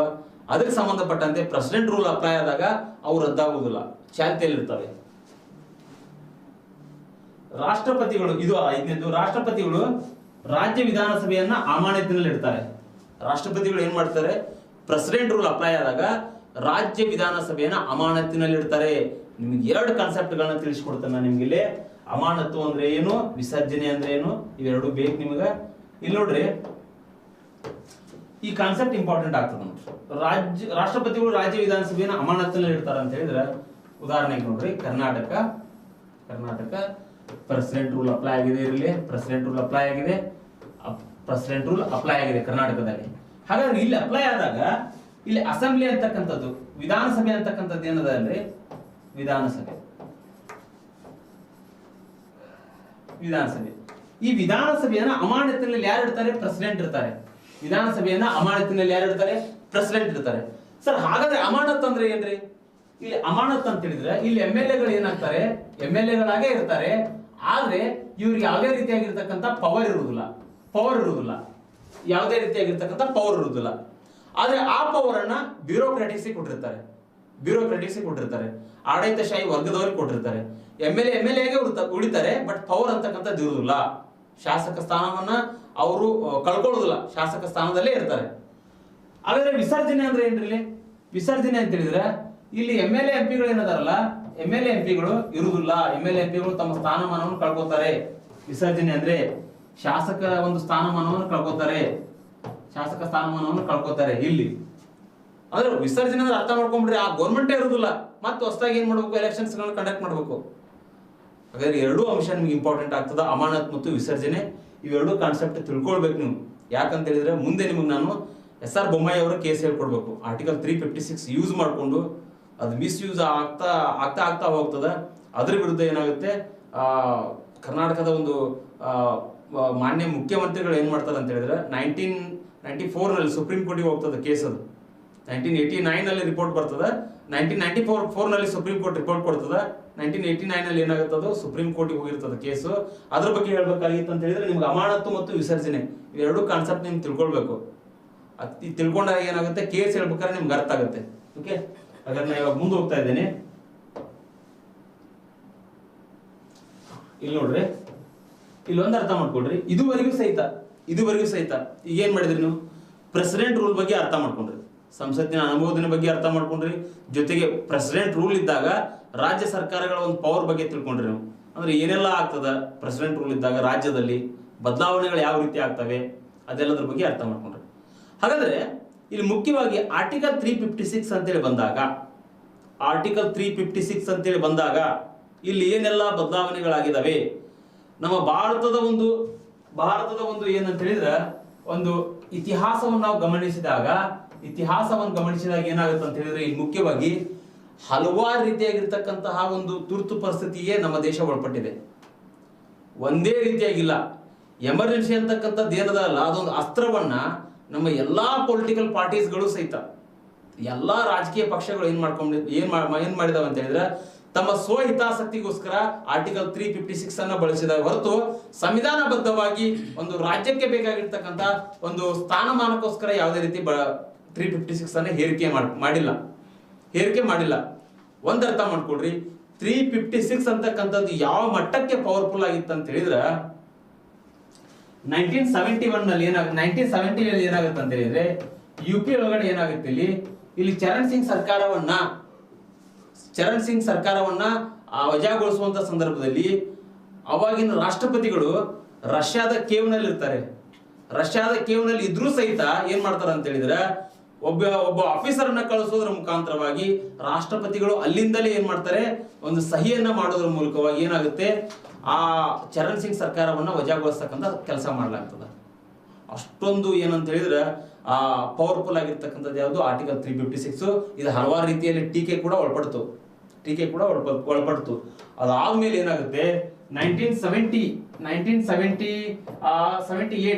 ಈ ಕಾಲಘಟ್ಟದಲ್ಲಿ 44 ಅಮೆಂಡ್ಮೆಂಟ್ಸ್ ಗಳನ್ನ ನೀವು ನೋಡ್ತಿರಲ್ಲ.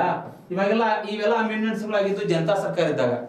ಜನತಾ ಸರ್ಕಾರ ಏನ್ ಮಾಡುತ್ತೆ, ಇವರು ಕಾಂಗ್ರೆಸ್ನವರು ನಮ್ಮ ಮೇಲೆ ಏನ್ ಮಾಡಿದ್ರೆ ಆರ್ಟಿಕಲ್ 356 ಅನ್ನು ಹೇರಿದ್ದಾರೆ. ನಾವೇನ್ ಮಾಡೋಣ, ಎಲ್ಲೇ ಕಾಂಗ್ರೆಸ್ ಗೌರ್ಮೆಂಟ್ ಅದಲ್ಲ ಅಲ್ಲಿ ನಾವು ಅಲ್ಲಿ ನಾವೇನ್ ಮಾಡೋಣ, ಪ್ರೆಸಿಡೆಂಟ್ ರೂಲ್ ಅನ್ನು ಹೇರೋಣ ಅಂತೇಳಿ ಅಲ್ಲಿಯೂ ಸಹಿತ ಏನಾಗುತ್ತೆ, ರಾಜಕೀಯ ಒಂದು ಹಿತಾಸಕ್ತಿಗೋಸ್ಕರ ಅಲ್ಲಿಯೂ ಸಹಿತ ದುರುಪಯೋಗ ಆಗ್ತಾ ಹೋಗ್ತದೆ. ಹೀಗಿದ್ದಾಗ ಇದಕ್ಕೆ ಸಂಬಂಧಪಟ್ಟ ನಿಮ್ಗೆ ಹೇಳೋದಾದ್ರೆ ಪ್ರಪ್ರಥಮವಾಗಿ ಫಸ್ಟಿಗೆ ಪ್ರಶ್ನೆ ಕೇಳ್ತಾರೆ ನಿಮ್ಗೆ ಇದನ್ನ, ಪ್ರೆಸಿಡೆಂಟ್ ರೂಲ್ ಅಪ್ಲೈ ಆಗಿರ್ತಕ್ಕಂಥ ಸ್ಟೇಟ್ ಯಾವುದು, ರಾಜ್ಯ ಯಾವುದು ಅಂತ ಕೇಳಿದ್ರೆ ಪಂಜಾಬ್ ನೋಡಿ. 1957ರಲ್ಲಿ ಏನಾಗುತ್ತಂತೆ ಇದ್ರೆ ಪಂಜಾಬ್ನಲ್ಲಿ 1951ರಲ್ಲಿ ಏನಾಗುತ್ತೆ, ಪಂಜಾಬ್ ರಾಜ್ಯ ಪ್ರಥಮವಾಗಿ ರಾಷ್ಟ್ರಪತಿ ಆಳ್ವಿಕೆಗೆ ಒಳಪಡ್ತದ. ಪ್ರಶ್ನೆ ಕೇಳ್ತಾರೆ, ಏನಂತ ಕೇಳ್ಬೋದು, ರಾಷ್ಟ್ರಪತಿ ಆಳ್ವಿಕೆಗೆ ಒಳಪಟ್ಟಿರ್ತಕ್ಕಂಥ ಮೊದಲ ರಾಜ್ಯ ಯಾವುದು ಅಂತ ಕೇಳಿದ್ರೆ ಪಂಜಾಬ್ ಅಂತೇಳಿ ಹಾಕ್ಬೇಕು, ಪಂಜಾಬು. ಹಾಗಾದ್ರೆ ಇಲ್ಲಿ ಇನ್ನೊಂದು ಪ್ರಶ್ನೆ ಕೇಳ್ತಾರೆ ನಿಮ್ಗ, ಅತಿ ಹೆಚ್ಚು ಬಾರಿ ರಾಷ್ಟ್ರಪತಿ ಆಳ್ವಿಕೆಗೆ ಒಳಪಟ್ಟಿರ್ತಕ್ಕಂಥ ರಾಜ್ಯಗಳು ಯಾವುವು? ಅತಿ ಹೆಚ್ಚು ಬಾರಿಗೆ ರಾಷ್ಟ್ರಪತಿ ಆಳ್ವಿಕೆಗೆ ಒಳಪಟ್ಟಿರ್ತಕ್ಕಂತಹ ರಾಜ್ಯಗಳು ಯಾವುವು ಅಂತ ಕೇಳಿದ್ರೆ ಇಲ್ಲಿ ಒಂದ್ ಅರ್ಥ ಮಾಡ್ಕೊಳ್ರಿ, UP ಅಂತ ಆಗ್ತದ. ಇಲ್ಲಿ ಇನ್ನೊಂದ್ ಏನಂತ ಹೇಳಿದ್ರ ಮಣಿಪುರು, UP ಮತ್ತು ಮಣಿಪುರ್ ಇವೆರಡೂ ರಾಜ್ಯಗಳು ಏನದಾವಲ್ಲ, ಅತಿ ಹೆಚ್ಚು ಬಾರಿಗೆ ಏನಂತ ಹೇಳಿದ್ರೆ ಈ ರಾಜ್ಯಗಳ ಮೇಲೆ ರಾಷ್ಟ್ರಪತಿಯ ಒಂದು ಆಳ್ವಿಕೆ ಹೇರಲಾಗಿದೆ. ಎರಡೂ ರೀತಿ ಪ್ರಶ್ನೆ ಕೇಳ್ತಾರೆ ನಿಮ್ಗ. ಪ್ರಿಲಿಮ್ಸಿಗೆ ಇಂಪಾರ್ಟೆಂಟ್ ಆಗ್ತದ ನೋಡ್ರಿ, ಜೊತೆಗೆ PC, PSI, ಆಮೇಲೆ FD, SDA, ಟೀಚರ್ ರಿಕ್ರೂಟ್ಮೆಂಟ್ ಅಲ್ಲೆಲ್ಲಾನು ಕೇಳ್ತಾರೆ ಇದನ್ನ. ಹಾಗಾದ್ರೆ ಇನ್ನೊಂದೇನಂದ್ರ, ಇದುವರೆಗೂ ಸಹಿತ ತುರ್ತು ಪರಿಸ್ಥಿತಿಗೆ ಒಳಪಡದೇ ಇರತಕ್ಕಂತ ರಾಜ್ಯಗಳು ಯಾವ್ದು ಅಂತ ಕೇಳಿದ್ರೆ, ಇದುವರೆಗೂ ಸಹಿತ ತುರ್ತು ಪರಿಸ್ಥಿತಿಗೆ ಒಳಪಡದೇ ಇರತಕ್ಕಂತ ರಾಜ್ಯಗಳು ಯಾವ್ದು ಹೇಳ್ರಿ? ಇಲ್ಲಿ ತೆಲಂಗಾಣ ಮತ್ತೆ ಛತ್ತೀಸ್ಗಢ. ತೆಲಂಗಾಣ ಮತ್ತು ಛತ್ತೀಸ್ಗಢ ಏನದಾವಲ್ಲ, ಯಾವುದೇ ರೀತಿಯಾಗಿ ತುರ್ತು ಪರಿಸ್ಥಿತಿಗೆ ಒಳಪಟ್ಟಿಲ್ಲ, ರಾಷ್ಟ್ರಪತಿ ಆಳ್ವಿಕೆಗೆ ಒಳಪಟ್ಟಿಲ್ಲ. ಹಾಗಾದ್ರೆ ಏನ್ ಮಾಡ್ಕೋಬೇಕು ನೀವು, ಎರಡು ರೀತಿಯ ಕಾನ್ಸೆಪ್ಟ್ ಅನ್ನು ಅರ್ಥ ಮಾಡ್ಕೊಳ್ಬೇಕು. ಒಂದು ಪಂಜಾಬ್, ಇನ್ನೊಂದು ಉತ್ತರ ಪ್ರದೇಶ ಮಣಿಪುರ, ಆಮೇಲೆ ತೆಲಂಗಾಣ ಮತ್ತು ಛತ್ತೀಸ್ಗಢ. ಈ ಮೂರರ ಮೇಲ್ಗಡೆ ಪ್ರಶ್ನೆ ಕೇಳ್ತಕ್ಕಂತ ಸಂಭವ ತುಂಬಾ ಅದ. ಓಕೆ, ಹಾಗಾದ್ರೆ ನಾನು ಇವಾಗ ಏನ್ ಮಾಡ್ತಾ ಇದ್ದೀನಿ, ಮುಂದಿನ ಕಾನ್ಸೆಪ್ಟಿಗೆ ಹೋಗ್ತಾ ಇದ್ದೀನಿ. ಇದನ್ನೊಂಚೂರು ನೋಟ್ ಡೌನ್ ಮಾಡ್ಕೊಡ್ರಿ.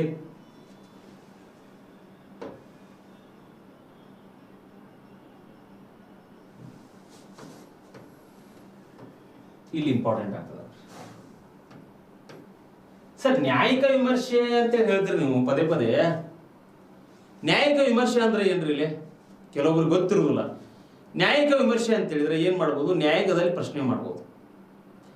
ಯಾವುದೇ ಒಂದು ಸರ್ಕಾರ ಫಂಡಮೆಂಟಲ್ ರೈಟ್ಸ್ಗೆ ವಿರುದ್ಧವಾಗಿ ಏನಾದರೂ ಕಾರ್ಯಕ್ರಮಗಳನ್ನ ಅಥವಾ ಏನಾದರೂ ಕಾನೂನುಗಳನ್ನ ರೂಪಿಸಿದ್ರೆ ಅದೇನಾಗತ್ರಿ, ನ್ಯಾಯಾಂಗ ವಿಮರ್ಶೆಗೆ ಒಳಪಡ್ತದ, ಜುಡಿಷಿಯಲ್ ರಿವ್ಯೂ ಒಳಪಡ್ತದ. ಜಸ್ಟ್ ನಿಮ್ಗೆ ಎಕ್ಸಾಂಪಲ್ ಕೊಡ್ತಾ ಇದ್ದೇನೆ.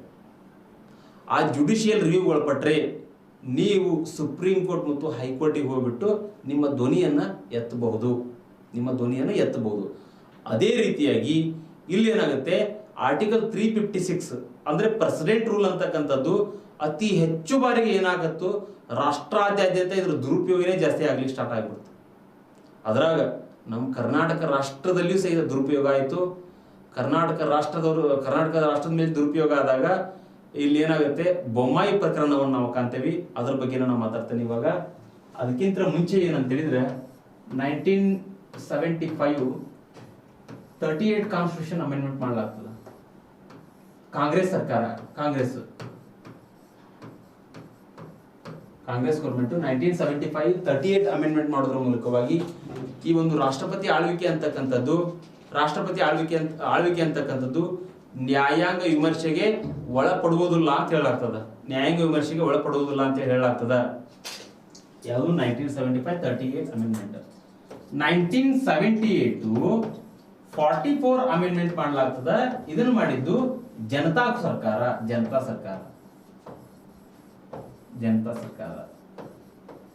ಈ 44 ಅಮೆಂಡ್ಮೆಂಟ್ ಮಾಡೋದ್ರ ಮೂಲಕವಾಗಿ ಏನ್ ಚೇಂಜಸ್ ಆಯ್ತು ಅಂತ ಹೇಳಿದ್ರೆ, ಪ್ರೆಸಿಡೆಂಟ್ ರೂಲ್ ಅಂತಕ್ಕಂಥದ್ದು ಏನಾಗುತ್ತೆ ಅಂತ ಹೇಳಿದ್ರೆ ಇಲ್ಲಿ ಅದು ಜುಡಿಷಿಯಲ್ ರಿವ್ಯೂ ಒಳಪಡ್ತದ. ಜುಡಿಷಿಯಲ್ ನ್ಯಾಯಾಂಗ ವಿಮರ್ಶೆಗೆ ರಾಷ್ಟ್ರಪತಿ ಆಳ್ವಿಕೆ ಒಳಪಡ್ತದ ಅಂದ್ರೆ ಏನು? ರಾಷ್ಟ್ರಪತಿ ಆಳ್ವಿಕೆ ಒಂದು ರಾಜ್ಯದ ಮೇಲೆ ಏನಾದರೂ ಹೇರಿಕೆ ಮಾಡಿದ್ರೆ, ಅದೇನಾದ್ರೂ ಬೇರೆ ರೀತಿಯಲ್ಲಿದ್ರೆ ನೀನೇನ್ ಮಾಡ್ಬೋದು? ಸುಪ್ರೀಂ ಕೋರ್ಟಿಗೆ ಹೋಗ್ಬೋದು. ಅದೇ ರೀತಿಯಾಗಿರ್ತಕ್ಕಂಥ ಪ್ರಕರಣವನ್ನು ಎಲ್ಲಿ ಕಾಣ್ತೇವೆ ನಾವು ಅಂತ ಹೇಳಿದ್ರೆ SR ಬೊಮ್ಮಾಯಿ ಕೇಸ್ನಲ್ಲಿ ಕಾಣ್ತೇವೆ. SR ಬೊಮ್ಮಾಯಿ ಕೇಸ್ನಲ್ಲಿ ಕಾಣ್ತೇವೆ. ಅದ್ರ ಬಗ್ಗೆ ಕೂಡ ಮಾತಾಡ್ತೇನೆ ನಾನು ಇವಾಗ. ಸುಪ್ರೀಂ ಕೋರ್ಟ್ ಇಲ್ಲಿ ಏನಾಗುತ್ತೆ, SR ಬೊಮ್ಮಾಯಿ ಕೇಸ್ನಲ್ಲಿ ಇದೊಂದು ಮಹತ್ವಪೂರ್ಣವಾಗಿರ್ತಕ್ಕಂಥ ಕೇಸ್. ಈ ಕೇಸ್ ಏನದಲ್ಲ, ಇಡೀ ರಾಷ್ಟ್ರಾದ್ಯಂತ ಸಂಚಲನವನ್ನು ಉಂಟು ಮಾಡ್ತದೆ. ಅಷ್ಟೊಂದು ಎಫೆಕ್ಟಿವ್ ಆಗಿರ್ತಕ್ಕಂಥ ಕೇಸು. ಈ ಕೇಸ್ನಲ್ಲಿಯೂ ಸಹಿತ ಸುಪ್ರೀಂ ಕೋರ್ಟ್ ಚಾಟಿ ಬೀಸ್ತದ ಸರ್ಕಾರಕ್ಕೆ. ಏನಂತ ಹೇಳಿದ್ರೆ ಮುಖ್ಯವಾಗಿ ಇಲ್ಲಿ SR ಬೊಮ್ಮಾಯಿ ಸರ್ಕಾರ ಏನಾಗುತ್ತೆ, ಇಲ್ಲಿ ಬಹುಮತವನ್ನು ಕಳ್ಕೊಳ್ತದೆ. SR ಬೊಮ್ಮಾಯಿ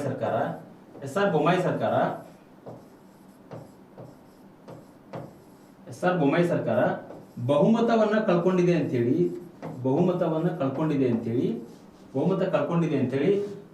SR ಬೊಮ್ಮಾಯಿ ಸರ್ಕಾರವನ್ನ ವಜಾ ಮಾಡ್ಲಾಗ್ತದ.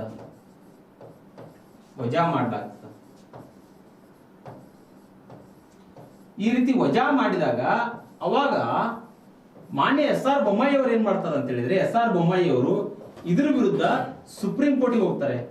ಸುಪ್ರೀಂ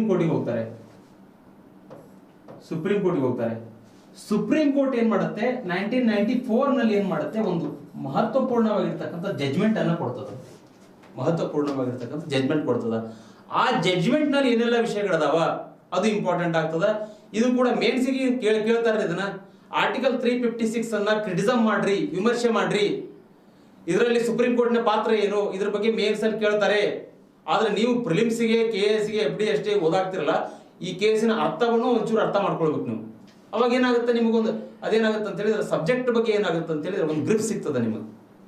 ಇಲ್ಲಿ ನೋಡ್ರಿ, ಈ ಕೇಸ್ನಲ್ಲಿ ಏನ್ ಹೇಳಾಗ್ತದ ಅಂತ ಹೇಳಿದ್ರೆ, ಮುಖ್ಯವಾಗಿ ಈ ಕೇಸ್ನಲ್ಲಿ ಈ SR ಬೊಮ್ಮಾಯಿ ಪ್ರಕರಣದಲ್ಲಿ ನ್ಯಾಯಾಂಗ ವಿಮರ್ಶೆಗೆ ಒಳಪಡ್ತದ ಅಂತ ಹೇಳ್ತದೆ. ರಾಷ್ಟ್ರಪತಿ ಆಳ್ವಿಕೆ ಏನಾಗುತ್ತೆ, ಇಲ್ಲಿ ನ್ಯಾಯಾಂಗ ವಿಮರ್ಶೆಗೆ ಒಳಪಡುತ್ತದೆ, ಒಳಪಡ್ತದ ಅಂತ ಹೇಳಲಾಗ್ತದ. ಇನ್ನು ಎರಡನೇ ಪಾಯಿಂಟ್ ಏನಂದ್ರೆ, ಇಲ್ಲಿ ರಾಷ್ಟ್ರಪತಿಯ ಆಳ್ವಿಕೆ ಏನದಲ್ಲ ಅದು ವಸ್ತುನಿಷ್ಠವಾಗಿರ್ಬೇಕು.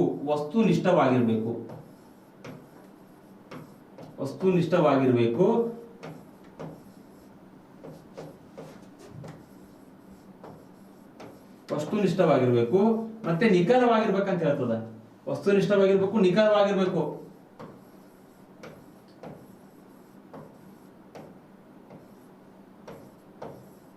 ವಸ್ತುನಿಷ್ಠ ಮತ್ತೆ ನಿಖರವಾಗಿರ್ಬೇಕು. ಮೂರನೇದು ಏನಂದ್ರೆ, ಇಲ್ಲಿ ರಾಜ್ಯ ವಿಧಾನಸಭೆಯನ್ನ ಏನ್ ಮಾಡಬಹುದು, ಇಲ್ಲಿ ಅಮಾನತು ಮಾಡಬಹುದು. ಯಾರು ಮಾಡಬಹುದು? ಪ್ರೆಸಿಡೆಂಟ್ ಮಾಡಬಹುದು. ರಾಜ್ಯ ವಿಧಾನಸಭೆಯನ್ನ ಅಮಾನತು ಮಾಡಬಹುದು. ರಾಜ್ಯ ವಿಧಾನಸಭೆ ಅಮಾನತು.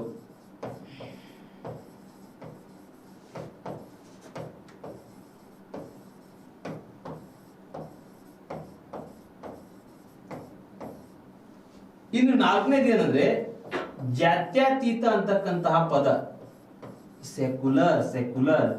ಈ ಪದದ ಬಗ್ಗೆ ಏನ್ ಮಾಡುತ್ತೆ, ಇಲ್ಲಿ ಸುಪ್ರೀಂ ಕೋರ್ಟ್ ಏನ್ ಮಾಡುತ್ತೆ ಅಂತ ಹೇಳಿದ್ರೆ, ಈ ಪದದ ಬಗ್ಗೆ ವಿಮರ್ಶಾತ್ಮಕವಾಗಿ ಅರ್ಥವನ್ನು ಕೊಡ್ತಕ್ಕಂಥ ಕೆಲಸ ಮಾಡ್ತದ. ಉದಾಹರಣೆಗೆ, ಜಾತ್ಯತೀತ ಅಥವಾ ಧರ್ಮ ನಿರಪೇಕ್ಷತೆಗೆ ಸಂಬಂಧಪಟ್ಟಂತೆ ಯಾವುದಾದ್ರೂ ರಾಜ್ಯ ಸಂವಿಧಾನ ವಿರೋಧಿಯಾಗಿ ಜಾತ್ಯತೀತತೆಗೆ ವಿರೋಧಿಯಾಗಿ ಏನಾದ್ರು ಕೆಲಸ ಮಾಡ್ಲಿಕ್ಕೆ ಸ್ಟಾರ್ಟ್ ಮಾಡಿದ್ರೆ, ಅವಾಗ ಸುಪ್ರೀಂ ಕೋರ್ಟ್ ಆ ರಾಜ್ಯದ ಮೇಲೆ ಏನ್ ಮಾಡಬಹುದು, ಸುಪ್ರೀಂ ಕೋರ್ಟ್ ಅಲ್ಲ, ರಾಷ್ಟ್ರಪತಿಗಳು ಏನ್ ಮಾಡಬಹುದು ಅಂತ ಹೇಳಿದ್ರೆ ಆ ರಾಜ್ಯದ ಮೇಲೆ ರಾಷ್ಟ್ರಪತಿ ಆಳ್ವಿಕೆಯನ್ನು ಹೇರಬಹುದು. ಸುಪ್ರೀಂ ಕೋರ್ಟ್ ನಲ್ಲಿ ಹೇಳಲಾಗಿದೆ ಇದನ್ನ. ಜಾತ್ಯತೀತ ಅಂದ್ರೆ ಏನ್ರಿ, ಇಲ್ಲಿ ಫಾರ್ ಎಕ್ಸಾಂಪಲ್ ಇವಾಗ ಯಾವುದೋ ಒಂದು ಕರ್ನಾಟಕ ಗೌರ್ಮೆಂಟ್ ಅಂತ ತಿಳ್ಕೊಡ್ರಿ. ಜಾತ್ಯತೀತದ ಅಂತ ಹೇಳಿದ್ರೆ ಎಲ್ಲಾ ಧರ್ಮಗಳನ್ನು ಸಮಾನವಾಗಿ ಕಾಣ್ತಕ್ಕಂಥದ್ದು. ಇಲ್ಲಿ ಒಂದು ಧರ್ಮಕ್ಕೆ ಸಂಬಂಧಪಟ್ಟಂತೆ ಅತಿ ಹೆಚ್ಚು ಮಹತ್ವವನ್ನು ಕೊಡ್ತಕ್ಕಂಥದ್ದು, ಇನ್ನೊಂದು ಧರ್ಮವನ್ನು ತುಳಿತಕ್ಕಂಥದ್ದು. ಈ ರೀತಿ ಧರ್ಮ ಸಂಘರ್ಷಗಳು ಏನಾದ್ರೂ ಪ್ರಾರಂಭಿಸಿದ್ರೆ ಅವಾಗ ಏನ್ ಮಾಡ್ಬೋದು ಅಂತ ಹೇಳಿದ್ರೆ, ರಾಷ್ಟ್ರಪತಿಗಳು ಏನ್ ಮಾಡ್ಬೋದು, ಆ ರಾಜ್ಯದ ಮೇಲೆ ರಾಷ್ಟ್ರಪತಿ ಆಳ್ವಿಕೆಯನ್ನು ಹೇರಬಹುದು. ಆ ಮೂಲಕವಾಗಿ ಏನಂತ ಹೇಳಿದ್ರೆ, ಆ ಜಾತ್ಯತೀತತೆ ಅಂತಕ್ಕಂಥ ಪದವನ್ನ ಸುಪ್ರೀಂ ಕೋರ್ಟ್ ಈ ರೀತಿ ಅರ್ಥೈಸ್ತಕ್ಕಂಥ ಕೆಲಸ ಮಾಡಿದೆ. ಹಾಗಾದ್ರೆ ಇಷ್ಟೇ ಸಾಕು. ಇದರಲ್ಲಿ ಆರ್ಟಿಕಲ್ 356 ಪ್ರಕಾರ ಪ್ರೆಸಿಡೆಂಟ್ ರೂಲ್ ಅಪ್ಲೈ ಆದಾಗ, ಅದರ ದುರುಪಯೋಗ ಆದಾಗ ಸುಪ್ರೀಂ ಕೋರ್ಟ್ ಏನ್ ಮಾಡುತ್ತೆ, ಅದನ್ನ ಕ್ರಿಟಿಸಮ್ ಮಾಡ್ತಕ್ಕಂಥ ಕೆಲಸ ಮಾಡ್ತದ. ಈ ರೀತಿಯಾಗಿ ಆರ್ಟಿಕಲ್ 356 ಅನ್ನ ವಿಮರ್ಶೆಗೆ ಒಳಪಡಿಸಿದಾಗ ಏನಾಗುತ್ತೆ, ಹಲವಾರು ಕೇಂದ್ರ ಸರ್ಕಾರ ಏನ್ ಮಾಡುತ್ತೆ, ಹಲವಾರು ರಾಜ್ಯಗಳಲ್ಲಿ ರಾಷ್ಟ್ರಪತಿ ಆಳ್ವಿಕೆಯನ್ನು ಹೇರೋಕ್ಕಿಂತ ಮುಂಚೆ ಏನ್ ಮಾಡುತ್ತೆ, ಅದನ್ನು ಪುನಃ ಪರಿಶೀಲನೆ ಮಾಡ್ತದ. ಅದು ಸರಿಯೋ ತಪ್ಪು ಅಂತೇಳಿ ಆಲೋಚನೆ ಮಾಡ್ತದ. ಈ ಹಿಂದ್ಗಡೆ ಆ ರೀತಿ ಇರ್ಲಿಲ್ಲ, ನೇರವಾಗಿ ಹೇರ್ತಾ ಇತ್ತು. ನೇರವಾಗಿ ಏನ್ ಮಾಡ್ತಾ ಇತ್ತು, ಇನ್ನೊಂದು ಹೇಳ್ಬೇಕಂತ ಹೇಳಿದ್ರೆ, ಸೆಂಟ್ರಲ್ ನಲ್ಲಿ ಇನ್ನೊಂದು ಗೌರ್ಮೆಂಟ್ ಅದ. ಸೆಂಟ್ರಲ್ ನಲ್ಲಿ ಫಾರ್ ಎಕ್ಸಾಂಪಲ್ ಯಾವ್ದೋ ಒಂದು ಪಕ್ಷದ ಹೆಸರನ್ನು ತೆಗೆದುಕೊಳ್ಳೋದು ಬೇಡ ನಾವಿಲ್ಲಿ, ಯಾಕೋ ಒಂಥರ ಅನಿಸ್ತದ. ಇಲ್ಲಿ ಏನಂತ ಹೇಳಿದ್ರೆ ಎ, ಸೆಂಟ್ರಲ್ ಗೌರ್ಮೆಂಟ್ ನಲ್ಲಿ ಎ ಅದ ಅಂತ ತಿಳ್ಕೊಡ್ರಿ, ಇಲ್ಲಿ ಸ್ಟೇಟ್ ಗೌರ್ಮೆಂಟ್ ನಲ್ಲಿ ಬಿ ಅದ ಅಂತ ತಿಳ್ಕೊಡ್ರಿ. ಓಕೆ, ಎ ಏನಾದ್ರೂ ಬಿ ಅನ್ನ ಅಧಿಕಾರದಿಂದ ಇಳಿಸಬೇಕಾಗಿತ್ತು ಅಂತ ಹೇಳಿದ್ರೆ ಇಲ್ಲಿ ಏನ್ ಮಾಡ್ಬೋದು, ಪ್ರೆಸಿಡೆಂಟ್ ರೂಲ್ ಅನ್ನ ಅಪ್ಲೈ ಮಾಡುವಂಗಿಲ್ಲ. ಕೇಂದ್ರ ಸರ್ಕಾರದ ಡಾಮಿನೆಂಟ್ ಅದ ಅಂತ ತಿಳ್ಕೊಂಡು ರಾಜ್ಯ ಸರ್ಕಾರದ ಮೇಲೆ ತನ್ನ ಒಂದು ಪವರ್ ಅನ್ನು ಯೂಸ್ ಮಾಡುವಂಗಿಲ್ಲ. ಏನ್ ಮಾಡುವಂಗಿಲ್ಲ, ಬಿ ಮೇಲೆ ಅಟ್ಯಾಕ್ ಮಾಡುವಂಗಿಲ್ಲ. ಅದು ಕೂಡ ಅದನ್ನು ಸಹಿತ ಏನಾಗುತ್ತೆ ಅಂತ ಹೇಳಿದ್ರೆ ಇಲ್ಲಿ ಸಹಿತ ಅದನ್ನು ಕೂಡ ಸುಪ್ರೀಂ ಕೋರ್ಟ್ ನಲ್ಲಿ ಈ SR ಬೊಮ್ಮಾಯಿ ಕೇಸ್ ನಲ್ಲಿ ಹೇಳಲಾಗಿದೆ. ಹಾಗಾದ್ರೆ ಇಷ್ಟು ಸಾಕು ನಿಮಗೆ ಮಾಹಿತಿಗಳು. ಇನ್ನೂ ಅತಿ ಹೆಚ್ಚು ಇನ್ಫಾರ್ಮೇಶನ್ ಬೇಕಂದ್ರೆ ನೀವು ಪುಸ್ತಕಗಳನ್ನ ಓದಬೇಕು, ಮಾಹಿತಿಗಳನ್ನ ತಿಳ್ಕೊಳ್ಬೇಕು. ಓಕೆ, ಹಾಗಾದ್ರೆ ಈಗ ನಾನು ಮುಂದೆ ಹೋಗ್ತಾ ಇದ್ದೇನೆ. ಆರ್ಥಿಕ ತುರ್ತು ಪರಿಸ್ಥಿತಿ, ಒಂದು ನ್ಯಾಷನಲ್ ಎಮರ್ಜೆನ್ಸಿ ಬಗ್ಗೆ ತಿಳ್ಕೊಂಡಿವಿ ನಾವು, ಇನ್ನೊಂದು ಸ್ಟೇಟ್ ಎಮರ್ಜೆನ್ಸಿ ಬಗ್ಗೆ ತಿಳ್ಕೊಂಡ್ವಿ, ಆರ್ ಪ್ರೆಸಿಡೆಂಟ್ ರೂಲ್ ಅಂತೇಳಿ ಕರಿತೀವಿ. ಇನ್ನು ಮೂರನೇದು ಏನಂತ ಹೇಳಿದ್ರೆ ಆರ್ಥಿಕ ತುರ್ತು ಪರಿಸ್ಥಿತಿ, ಆರ್ಟಿಕಲ್ 360. ನೆನ್ಪಿಟ್ಕೊಳ್ರಿ, ನೀವು PC-ಗದು ಏನಾದ್ರು ತಯಾರು ಏನಾದ್ರು ಮಾಡಕತ್ತಿದ್ರ ಅಂತ ಹೇಳಿದ್ರೆ ನಿಮ್ಗೆ ಒನ್ ಲೈನರ್ ಪ್ರಶ್ನೆ ಕೇಳ್ತಾನೆ. National emergency article, state emergency article, ಆಮೇಲೆ ಇದೊಂದು ಆರ್ಥಿಕ ತುರ್ತು ಪರಿಸ್ಥಿತಿ 360ನೇ ವಿಧಿ ಪ್ರಕಾರ ಈ ವಿಧಿಗಳನ್ನ ಕೇಳ್ತಾನೆ ನಿಮಗೆ. ಇವುಗಳನ್ನ ಬಯಟ್ ಹಾಕೋಬೇಕು ನೀವು, ಅಥವಾ ಕಾನ್ಸೆಪ್ಟ್ಗಳನ್ನ ನೆನ್ಪಿಟ್ಕೊಳ್ಬೇಕು. ಹಾಗಾದ್ರೆ ಇಲ್ಲಿ ನಿಮಗೆ ಹೇಳೋದಾದ್ರೆ, ನಾನು ಆರ್ಥಿಕ ತುರ್ತು ಪರಿಸ್ಥಿತಿ ಅಂತಕ್ಕಂಥದ್ದು ನಮ್ಮ ದೇಶದಲ್ಲಿ ಇದುವರೆಗೂ ಸಹಿತ ಹೇರಿಲ್ಲ. ಇಲ್ಲಿ ಕೋವಿಡ್ ಅಂತಕ್ಕಂಥದ್ದು ಬಂದಾಗ ಸರ್ಕಾರ ಇಲ್ಲಿ ಹೇರಿ ಒಂದು ಏನಂತ ಹೇಳಿದ್ರೆ ರಾಷ್ಟ್ರದಲ್ಲಿರ್ತಕ್ಕಂಥ ಎಲ್ಲಾ ವರ್ಗದವರಿಗೂ ಒಂದು ನ್ಯಾಯ ಕೊಡಿಸ್ಬೇಕಂತೇಳಿ ಪ್ರಯತ್ನ ಮಾಡ್ತು. ಬಟ್ ಅದಾಗ್ಲಿಲ್ಲ, ಇರೋದು ಬೇಡ ಅಂತೇಳಿ ಇಲ್ಲಿ ಏನ್ ಮಾಡ್ತು, ಸರ್ಕಾರ ಅದನ್ನ ತಡೆ ಹಿಡಿತು. ಹಾಗಾದ್ರೆ ಆರ್ಥಿಕ ತುರ್ತು ಪರಿಸ್ಥಿತಿ ಅಂದ್ರೆ ಏನ್ರಿ, ಇಲ್ಲಿ ಆರ್ಥಿಕ ತುರ್ತು ಪರಿಸ್ಥಿತಿ ಸರ್ಕಾರ ಇರ್ತದ. ಭಾರತದ ಆರ್ಥಿಕ ಭದ್ರತೆಗೆ ಧಕ್ಕೆ ಆದಾಗ, ಎಕನಾಮಿಕ್ಸ್ ಗೆ ಏನಾದ್ರು ಥ್ರೆಟ್ ಬಂದಾಗ, ಧಕ್ಕೆ ಆದಾಗ ಏನ್ ಮಾಡಬಹುದು, ಆರ್ಥಿಕ ತುರ್ತು ಪರಿಸ್ಥಿತಿಯನ್ನ ಹೇರಬಹುದು, ಪ್ರೆಸಿಡೆಂಟ್ ಹೇರ್ತಾರೆ. ಅದೇ ರೀತಿಯಾಗಿ ಇಲ್ಲಿ ಈ ಆರ್ಥಿಕ ತುರ್ತು ಪರಿಸ್ಥಿತಿಗೆ ಸಂಬಂಧಪಟ್ಟಂತೆ ಇಲ್ಲಿಯೂ ಸಹಿತ 1975 ನಲ್ಲಿ 38 ಕಾನ್ಸ್ಟಿಟ್ಯೂಷನ್ ಅಮೆಂಡ್ಮೆಂಟ್ ಪ್ರಕಾರ ನ್ಯಾಯಾಲಯದಲ್ಲಿ ಅದನ್ನು ಪ್ರಶ್ನೆ ಮಾಡುವಂಗಿಲ್ಲ ಅಂತ ಹೇಳಲಾಗ್ತದ. ಆರ್ಥಿಕ ತುರ್ತು ಪರಿಸ್ಥಿತಿಯನ್ನು ಹೇರಿದ್ರೆ ಅದನ್ನ ನ್ಯಾಯಾಲಯದಲ್ಲಿ ಪ್ರಶ್ನೆ ಮಾಡುವಂಗಿಲ್ಲ ಅಂತ ಹೇಳಲಾಗ್ತದ. ಅದನ್ನೇ 1978 ಕಾನ್ಸ್ಟಿಟ್ಯೂಷನ್ಗೆ 44ನೇ ಅಮೆಂಡ್ಮೆಂಟ್ ಮಾಡೋದ್ರ ಮೂಲಕವಾಗಿ ಇದನ್ನ ನ್ಯಾಯಾಲಯದಲ್ಲಿ ಪ್ರಶ್ನಿಸಬಹುದು ಅಂತ ಹೇಳಲಾಗ್ತದ. ಇದು ಜುಡಿಷಿಯಲ್ ರಿವ್ಯೂಗೆ ಒಳಪಡ್ತದ. ಒಂದ್ ವೇಳೆ ಆರ್ಥಿಕ ತುರ್ತು ಪರಿಸ್ಥಿತಿಯನ್ನು ಹೇರಿದ್ರೆ 1978 44 ಅಮೆಂಡ್ಮೆಂಟ್ ಪ್ರಕಾರ ಅದನ್ನ ನೀನು ಹೋಗಿ ನ್ಯಾಯಾಲಯದಲ್ಲಿ ಪ್ರಶ್ನೆ ಮಾಡಬಹುದು. ಹಾಗಾದ್ರೆ ಈ ಕಾನ್ಸೆಪ್ಟ್ ಅಲ್ಲಿ ಇಷ್ಟೇ ಬರ್ತಕ್ಕಂಥದ್ದು ಆರ್ಥಿಕ ತುರ್ತು ಪರಿಸ್ಥಿತಿಯಲ್ಲಿ. ಮುಂದೆ ಹೋಗ್ತಾ ಇದ್ದೇನೆ ನಾನು. ಇಲ್ಲಿ ನೋಡ್ರಿ, ಇಲ್ಲಿ ಸಂಸತ್ತಿನ ಅನುಮೋದನೆ ಮತ್ತು ಅವಧಿ ಇದಕ್ಕೆ ಸಂಬಂಧಪಟ್ಟಂತೆ ಪಾರ್ಲಿಮೆಂಟ್ ನಾವು ಯಾವ ರೀತಿ ಹೇಳಿಕೊಟ್ಟಿನಲ್ಲಿ ನಿಮಗೆ ನಾನು ನ್ಯಾಷನಲ್ ಎಮರ್ಜೆನ್ಸಿಯಲ್ಲೂ ಸಹಿತ ಪಾರ್ಲಿಮೆಂಟ್ನ ಅಪ್ರೂವಲ್ ತಗೋಬೇಕು, ಇಲ್ಲಿ ಸ್ಟೇಟ್ ಎಮರ್ಜೆನ್ಸಿಯಲ್ಲೂ ಸಹಿತ ಪಾರ್ಲಿಮೆಂಟ್ ಅಪ್ರೂವಲ್ ತಗೋಬೇಕು. ಅದೇ ರೀತಿಯಾಗಿ ಇಲ್ಲಿಯೂ ಸಹಿತ ಏನಂತ ಹೇಳಿದ್ರೆ ಪಾರ್ಲಿಮೆಂಟಿನ ಅಪ್ರೂವಲ್ ತಗೊಳ್ಬೇಕು ನೀವು. ಅದು ಯಾವ ರೀತಿಯಾಗಿ ಪ್ರೊಸೀಜರ್ ಅದ ಅಂತ ಹೇಳಿದ್ರೆ 2 ತಿಂಗಳೊಳಗಡೆ ಏನ್ ಮಾಡಬೇಕು, 2 ತಿಂಗಳೊಳಗಡೆ ಈ ಆರ್ಥಿಕ ತುರ್ತು ಪರಿಸ್ಥಿತಿ ಜಾರಿಯಾಗಿದ್ದಾಗ 2 ತಿಂಗಳೊಳಗಡೆ ಪರ್ಮಿಷನ್ ಅಂತ ತಗೊಳ್ಬೇಕಾಗ್ತದ. ಸಂಸತ್ತು ಅಂದ್ರೆ ಲೋಕಸಭೆ ಆಗಿರ್ಬೋದು, ರಾಜ್ಯಸಭೆ ಆಗಿರ್ಬೋದು, 2 ಸದನಗಳಿಂದ ಅನುಮೋದನೆ ತಗೊಳ್ಬೇಕು ನೀವು. 2 ಸದನಗಳಿಂದ ಅನುಮೋದನೆ ತಗೊಳ್ಬೇಕು. ಅದಾದ್ಮೇಲೆ ಒಂದು ವೇಳೆ ಸೇಮ್ ಪ್ರೊಸೀಜರ್ ಅಲ್ಲಿ ಹೆಂಗದ ಅಲ್ಲ, ನ್ಯಾಷನಲ್ ಎಮರ್ಜೆನ್ಸಿ ಮತ್ತೆ ಸ್ಟೇಟ್ ಎಮರ್ಜೆನ್ಸಿ ಅಲ್ಲಿರ್ತಕ್ಕಂಥ ಪ್ರೊಸೀಜರ್ ಇಲ್ಲಿಯೂ ಅದ. ಒಂದ್ ವೇಳೆ ಅವಧಿ ಒಳಗಡೆ ಲೋಕಸಭೆನೇ ಇರಲಿಲ್ಲ, ಲೋಕಸಭೆನೇ ವಿಸರ್ಜನೆ ಆಗಿತ್ತು ಅಂತ ಹೇಳಿದ್ರೆ ಅವಾಗ ಏನಾಗುತ್ತೆ, ಹೊಸದಾಗಿ ಲೋಕಸಭೆ ಬಂದು ಹೊಸದಾಗಿ ಅಧಿವೇಶನ ಮಾಡಿದಾಗ ಅವಾಗ 30 ದಿನಗಳವರೆಗೆ ಏನಿರುತ್ತೆ ಅಂತ ಹೇಳಿದ್ರೆ ಈ ಆರ್ಥಿಕ ತುರ್ತು ಪರಿಸ್ಥಿತಿ ಅಂತಕ್ಕಂಥದ್ದು ಇರ್ತದ. ಆರ್ಥಿಕ ತುರ್ತು ಪರಿಸ್ಥಿತಿ ಅಂತಕ್ಕಂಥದ್ದು ಇರ್ತದ, 30 ದಿನಗಳವರೆಗೂ ಇರ್ತದ. ಹೊಸದಾಗಿ ಲೋಕಸಭೆ ಅಸ್ತಿತ್ವಕ್ಕೆ ಬಂದು ಅದರ ಅಧಿವೇಶನ ನಡೆದಾಗ 30 ದಿನಗಳವರೆಗೂ ಸಹಿತ ಆರ್ಥಿಕ ತುರ್ತು ಪರಿಸ್ಥಿತಿ ಇರ್ತದ. ಆದ್ರೆ ಒಂದೇ ಒಂದು ಕಂಡೀಷನ್ ನಾ ಹೇಳಿಕೊಟ್ಟಂಗ ನಿಮಗ, ರಾಜ್ಯಸಭೆಯಿಂದ ಅಪ್ರೂವಲ್ ತಗೊಂಡಿರ್ಬೇಕು. ಅಪ್ರೂವಲ್ ತಗೋಲ್ಲ ಅಂತ ಹೇಳಿದ್ರೆ ಅದು ರದ್ದಾಗ್ತದ. ಇಲ್ಲಿ ಇನ್ನೊಂದೇನಂದ್ರೆ ಕಾನ್ಸ್ಟಿಟ್ಯೂಷನ್ ನಲ್ಲಿ ಆರ್ಥಿಕ ತುರ್ತು ಪರಿಸ್ಥಿತಿಗೆ ಸಂಬಂಧಪಟ್ಟಂತೆ ಯಾವುದೇ ರೀತಿಯಾಗಿ ನಿರ್ದಿಷ್ಟವಾಗಿರ್ತಕ್ಕಂಥ ಅವಧಿಯನ್ನ ನಿಗದಿಪಡಿಸಿಲ್ಲ. ನಾ 6 ಮಂತಿಗೆ ಒಂದ್ಸಲ ಅಪ್ರೂವಲ್ ಅಂತ ಹೇಳ್ಕೊಟ್ಟೆ ನಿಮ್ಗೆ. ಆ ರೀತಿಯಾಗಿ ಇಲ್ಲಿ ನಿರ್ದಿಷ್ಟವಾಗಿರ್ತಕ್ಕಂಥ ಅನುಮೋದನೆಯನ್ನ ಇಲ್ಲಿ ಹೇಳಲಾಗಿಲ್ಲ. ಆದ್ರೆ ಇಲ್ಲಿ ಒಂದು ಏನ್ ಪಾಯಿಂಟ್ ಅಂತ ಹೇಳಿದ್ರೆ, ಯಾವುದೇ ಒಂದು ಪಾರ್ಲಿಮೆಂಟಿನ ಒಂದು ಅನುಮೋದನೆ ಇಲ್ಲದೆ ಏನ್ ಮಾಡ್ಬೋದು, ರಾಷ್ಟ್ರಪತಿಗಳು ಏನ್ ಮಾಡ್ಬೋದು ಅಂತ ಹೇಳಿದ್ರೆ ಈ ಆರ್ಥಿಕ ತುರ್ತು ಪರಿಸ್ಥಿತಿಯನ್ನ ಹಿಂದಕ್ಕೆ ತೆಗೆದುಕೊಳ್ಬಹುದು. ಉದಾಹರಣೆಗೆ ಒಂದು ರಾಜ್ಯದಲ್ಲಿ ಹೇರಲಾಗಿದೆ, ನಮ್ಮ ಕರ್ನಾಟಕದಲ್ಲಿ ಆರ್ಥಿಕ ತುರ್ತು ಪರಿಸ್ಥಿತಿ ಅಥವಾ ಆಲ್ ಓವರ್ ಇಂಡಿಯಾದಲ್ಲಿ ಹೇರಲಾಗಿದೆ ಅಂತ ತಿಳ್ಕೊಡ್ರಿ. ಆಲ್ ಓವರ್ ಇಂಡಿಯಾದಲ್ಲಿ ಹೇರಲಾಗಿದೆ ಅಂತ ತಿಳ್ಕೊಡ್ರಿ. ಅವಾಗ ಪ್ರೆಸಿಡೆಂಟ್ ಏನ್ ಮಾಡಬಹುದು, ಅವರಿಗೆ ಏನೋ ಸರಿ ಅನ್ಸಲಿಲ್ಲ ಅಂತ ಹೇಳಿದ್ರೆ ಆ ಪ್ರೆಸಿಡೆಂಟ್ ಏನ್ ಮಾಡಬಹುದು, ಆ ಒಂದು ಆರ್ಥಿಕ ತುರ್ತು ಪರಿಸ್ಥಿತಿಯನ್ನು ಹಿಂದಕ್ಕೆ ತೆಗೆದುಕೊಳ್ಬಹುದು. ಆದ್ರೆ ನಿರ್ದಿಷ್ಟವಾಗಿರ್ತಕ್ಕಂಥ ಆರ್ಥಿಕ ತುರ್ತು ಪರಿಸ್ಥಿತಿಯನ್ನ ಇಷ್ಟು ದಿನಗಳ ಕಾಲ ಹೇರ್ಬೇಕಂತೇಳಿ ನಮ್ಮ ಕಾನ್ಸ್ಟಿಟ್ಯೂಷನ್ ಅಲ್ಲಿ ಅದ್ರ ಬಗ್ಗೆ ಉಲ್ಲೇಖ ಮಾಡಿಲ್ಲ. ಇದು ಕೂಡ ಅರ್ಥ ಆಗಿದೆ ಅಂತೇಳಿ ಭಾವಿಸ್ತೇನೆ ನಾನು. ಸರ್, ಆರ್ಥಿಕ ತುರ್ತು ಪರಿಸ್ಥಿತಿ ಒಂದ್ ವೇಳೆ ಬಂದ್ರೆ ಏನೆಲ್ಲ ಎಫೆಕ್ಟ್ಸ್ ಆಗ್ತದ, ಎಫೆಕ್ಟ್ಸ್ ಬಗ್ಗೆ ತಿಳ್ಕೊಬೇಕಲ್ಲ. ನ್ಯಾಷನಲ್ ಎಮರ್ಜೆನ್ಸಿ ಇದ್ದಾಗ ಯಾವ ರೀತಿ ಎಫೆಕ್ಟ್ಸ್ ಆಗ್ತದ, ಸ್ಟೇಟ್ ಎಮರ್ಜೆನ್ಸಿ ಅಂದ್ರೆ ಪ್ರೆಸಿಡೆಂಟ್ ರೂಲ್ ಇದ್ದಾಗ ರಾಜ್ಯದ ಮೇಲೆ ಯಾವ ರೀತಿ ಎಫೆಕ್ಟ್ ಆಗ್ತದ, ಅದೇ ರೀತಿಯಾಗಿ ಇಲ್ಲಿ ಆರ್ಥಿಕ ತುರ್ತು ಪರಿಸ್ಥಿತಿ ಅಂತಕ್ಕಂಥದ್ದು, ಓಕೆ, ಇಲ್ಲಿ ಎಕನಾಮಿಕ್ ಎಮರ್ಜೆನ್ಸಿ ಅಂತಕ್ಕಂಥದ್ದು ಈಗಿದ್ದಾಗ ಯಾವ ರೀತಿಯಾಗಿ ಇಲ್ಲಿ ಪರಿಣಾಮಗಳು ಬೀರ್ತಾವ ಅಂತ ಹೇಳಿದ್ರೆ, ಒಂದೇ ಒಂದು ಪರಿಣಾಮ ಎರಡು ಪರಿಣಾಮಗಳು ಏನಂತ ಹೇಳಿದ್ರೆ, ಒಂದು ಏನಂತ ಹೇಳಿದ್ರೆ ಇದಿದ್ದಾಗ, ಯಾಕಂತ ಹೇಳಿದ್ರೆ ಇದು ಹಣಕಾಸಿನ ವಿಷಯಕ್ಕೆ ಸಂಬಂಧಪಟ್ಟಿರತಕ್ಕಂಥ ತುರ್ತು ಪರಿಸ್ಥಿತಿ. ರಾಷ್ಟ್ರದ ಆರ್ಥಿಕ ಸ್ಥಿತಿ ಮುಗ್ಗಟ್ಟಕ್ಕೆ ಹೋಗಿರ್ತದ, ಮತ್ತೆ ಇಲ್ಲಿರ್ತಕ್ಕಂಥ ಜನರನ್ನು ಕಾಪಾಡ್ಬೇಕಲ್ಲ ನಾವು. ಎಲ್ಲ ಒಳ್ಳೆ ABC ಒಳ್ಳೆ ಟಾಪ್ ನಲ್ಲಿ ಇರ್ತಕ್ಕಂತಹ ಎ ವರ್ಗದ ನೌಕರರು ಇವ್ರಿಗೆಲ್ಲ ಗೌರ್ಮೆಂಟ್ ಸ್ಯಾಲರಿ ಕೊಡ್ತದ, ಅವ್ರು ಚೆನ್ನಾಗಿರ್ತಾರೆ. ಉಳಿದಿರ್ತಕ್ಕಂಥ ವರ್ಗದವ್ರಿಗೆ ಅವ್ರಿಗೂ ಕೂಡ ಬದುಕ್ತಕ್ಕಂಥ ಹಕ್ಕಿದೆಯಲ್ಲ. ಹೀಗಿದ್ದಾಗ ಸರ್ಕಾರ ಅದನ್ನ ಯಾವ ಮುಖಾಂತರ ನೀಡಬಹುದು, ಅದನ್ನ ಏನಂತ ಹೇಳಿದ್ರೆ ಸುಪ್ರೀಂ ಕೋರ್ಟ್ ಮತ್ತು ಇಲ್ಲಿ ಇತರೆ ಏನು ಸ್ಟೇಟ್ ಗೌರ್ಮೆಂಟ್ ಅಲ್ಲಿ ಇರ್ತಕ್ಕಂತಹ ನೌಕರರಲ್ಲ, ಅವ್ರ ನೌಕರರ ವೇತನವನ್ನ ಕಡಿಮೆ ಮಾಡಬಹುದು ಅಂದ್ರೆ ಏನ್ರಿ, ಈಗ ಒಂದ್ 50,000 ರೂಪಾಯಿ ಐತೆ ಅಂತ ತಿಳ್ಕೊಳ್ರಿ, ಒಬ್ಬ ನೌಕರರಿಗೆ 25,000 ಮಟ ಮಾಡ್ಬೋದು.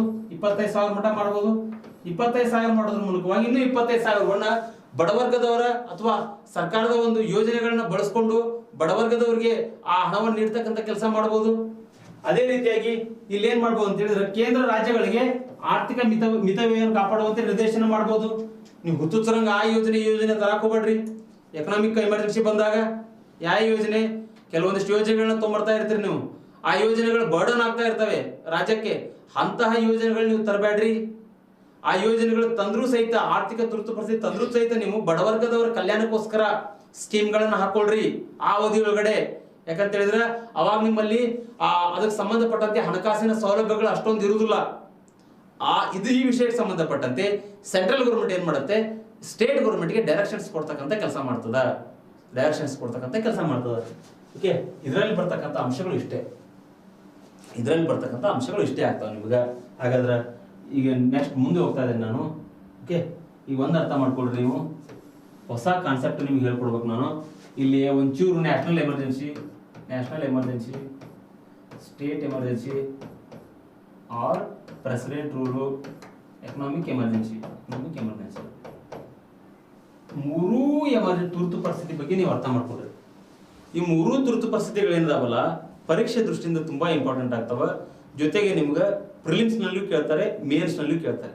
ಮೇನ್ಸ್ ನಲ್ಲಿ ಇದ್ರ ಬಗ್ಗೆ ನಿಮ್ಗೇನು ಒಂದು ಎಸ್ಸೆ ತರ ಪ್ರಶ್ನೆಗಳನ್ನು ಕೇಳ್ತಕ್ಕಂಥ ಸಂಭವ ಇರ್ತದೆ. ಕ್ರಿಟಿಸಮ್ ಮಾಡ್ರಿ ಅಂತ ಹೇಳಿ ಕೇಳ್ತಾರೆ. ಜೊತೆಗೆ ಆರ್ಟಿಕಲ್ 356 ಬಗ್ಗೆನೂ ಕೇಳ್ತಾರೆ. ಅದಕ್ಕೊಂಚೂರು ನೋಟ್ ಡೌನ್ ಮಾಡ್ಕೊಡ್ರಿ. ಅವೆಲ್ಲವುಗಳನ್ನ ಹೇಳಿ ಕೊಟ್ಟಿದ್ದು ಬಿಟ್ಟು ನೀವೇನ್ ಮಾಡ್ಬೇಕು, ಅತಿ ಹೆಚ್ಚು ಪುಸ್ತಕಗಳನ್ನು ಓದಬೇಕು.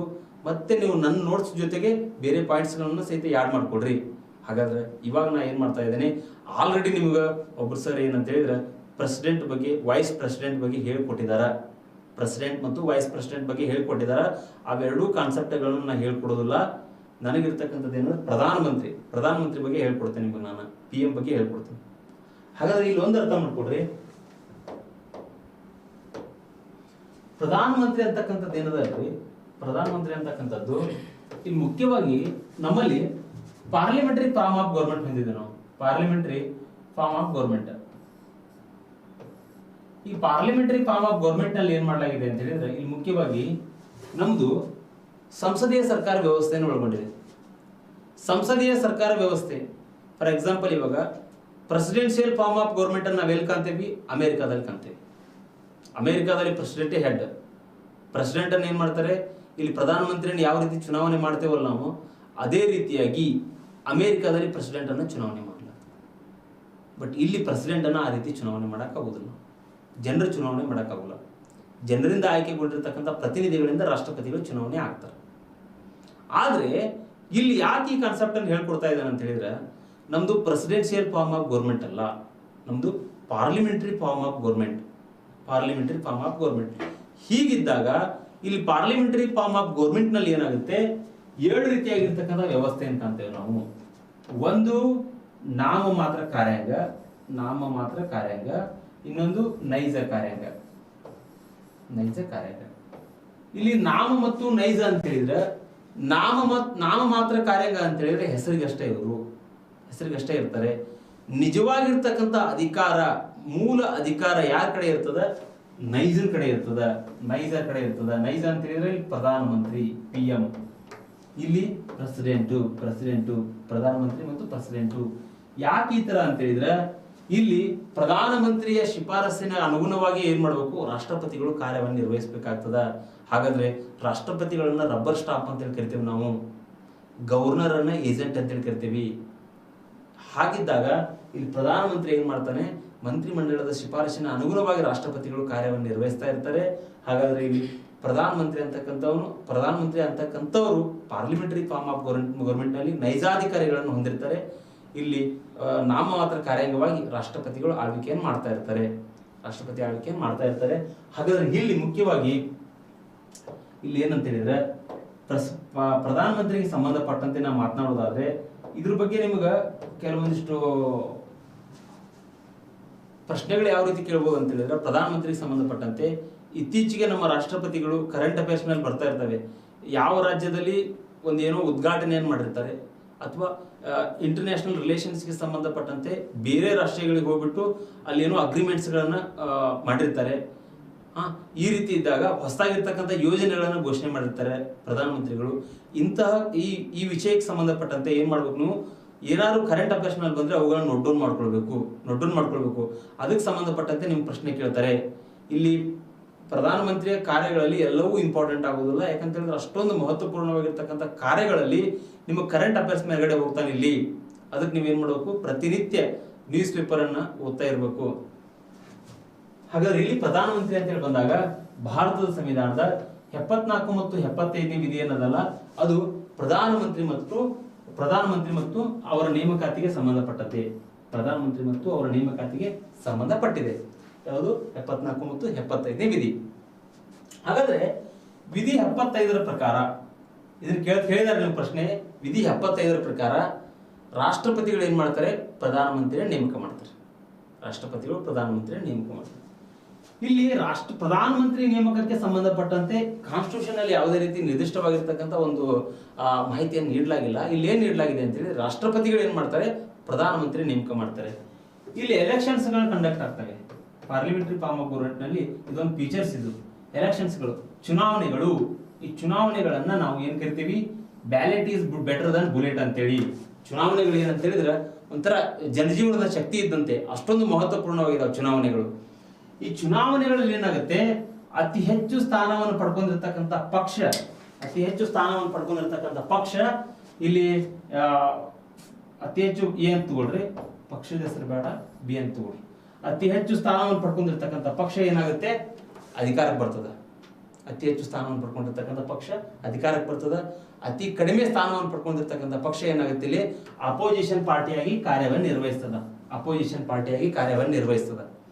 ಹೀಗಿದ್ದಾಗ ಇಲ್ಲಿ ಬಹುಮತವನ್ನು ಪಡ್ಕೊಂಡಿರ್ತಕ್ಕಂಥ ಪಕ್ಷದ ನಾಯಕನನ್ನ ಏನ್ ಮಾಡ್ತಾರೆ, ರಾಷ್ಟ್ರಪತಿಗಳು ನೇಮಕಾತಿಯನ್ನು ಮಾಡ್ತಾರೆ.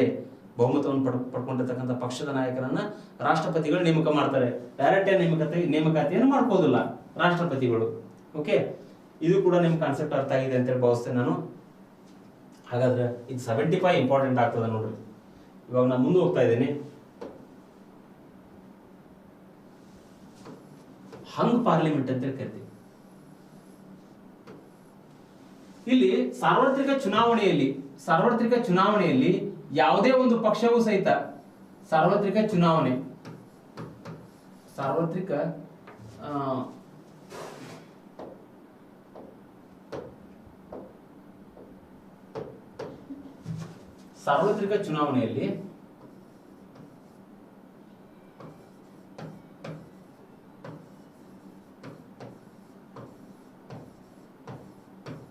ಯಾವುದೇ ಒಂದು ಪಕ್ಷವೂ ಸಹಿತ ಯಾವುದೇ ಒಂದು ಪಕ್ಷವೂ ಸಹಿತ ಸ್ಪಷ್ಟವಾಗಿರ್ತಕ್ಕಂಥ ಬಹುಮತವನ್ನು ಪಡ್ಕೊಳ್ಳಿಲ್ಲ ಅಂತ ಹೇಳಿದ್ರೆ ಅದನ್ನ ನಾವು ಹಂಗ್ ಪಾರ್ಲಿಮೆಂಟ್ ಅಂತ ಕರಿತೀವಿ. ಯಾಕಂತ ಹೇಳಿದ್ರೆ ಒಂದು ಪಕ್ಷ ಅಥವಾ ಒಂದು ಬಹುಮತವನ್ನು ತಗೊಳ್ಬೇಕಾಗಿತ್ತು ಅಂತ ಹೇಳಿದ್ರೆ ನಿರ್ದಿಷ್ಟವಾಗಿರ್ತಕ್ಕಂಥ ನಿಯಮಗಳದಾವ.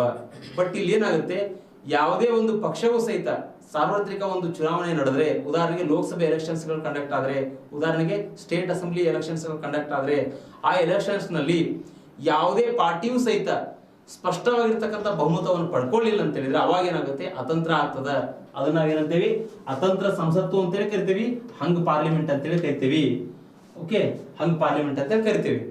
ಹಾಗಾದ್ರೆ ಇಲ್ಲಿ ಇನ್ನೂ ಒಂದು ಏನಂತ ಹೇಳಿದ್ರೆ, ಪ್ರಧಾನಮಂತ್ರಿ ಅಧಿಕಾರದಲ್ಲಿ ಇದ್ದಾಗ ವಿಧಿವಶ ಆದ್ರೆ ರಾಷ್ಟ್ರಪತಿಗಳು ಏನ್ ಮಾಡ್ಬೋದು, ಇಲ್ಲಿ ವಿವೇಚನಾ ಅಧಿಕಾರವನ್ನ ಇದನ್ನ ಮಾಡ್ಬೋದು. ರಾಷ್ಟ್ರಪತಿಗಳು ವಿವೇಚನಾ ಅಧಿಕಾರವನ್ನ ಡಿಸ್ಕ್ರಿಷನರಿ ಪವರ್ ಅಂತೇಳಿ ಕರಿತೀವಿ. ಒಂದ್ ವೇಳೆ ಇಲ್ಲಿ ಪ್ರಧಾನಮಂತ್ರಿಗಳು ಅಧಿಕಾರದಲ್ಲಿ ಇದ್ದಾಗ ಏನಾಗುತ್ತೆ, ಅಧಿಕಾರದಲ್ಲಿ ಇದ್ದಾಗ ಏನಾದ್ರೂ ಒಂದು ವೇಳೆ ತೀರ್ಕೊಂಡ್ರೆ, ನಿಧಾನವನ್ನು ಹೊಂದಿದ್ರೆ ಅವಾಗ ಏನಾಗುತ್ತೆ, ರಾಷ್ಟ್ರಪತಿಗೆ ಸಹಿತ ಒಂದು ಡಿಸ್ಕ್ರಿಷನರಿ ಪವರ್ ಇರ್ತದ, ವಿವೇಚನಾ ಅಧಿಕಾರವನ್ನು ಬಳಸಬಹುದು. ಅವಾಗ ತಮಗೆ ಸರಿಯಾಗಿರ್ತಕ್ಕಂಥ ವ್ಯಕ್ತಿಯನ್ನ ಪ್ರಧಾನಮಂತ್ರಿಯಾಗಿ ಆಯ್ಕೆ ಮಾಡಬಹುದು. ಉದಾಹರಣೆಗೆ ಏನಾಗುತ್ತೆ, ಇಲ್ಲಿ ಇಂದಿರಾ ಗಾಂಧಿ ಅವರು ನಿಧನ ಹೊಂದಿದ ನಂತರ, ಇಂದಿರಾ ಗಾಂಧಿ ಹತ್ಯೆ ಆದ ನಂತರ ಓಕೆ ರಾಜೀವ್ ಗಾಂಧಿ ಅವರನ್ನ ಪ್ರಧಾನಮಂತ್ರಿಯನ್ನಾಗಿ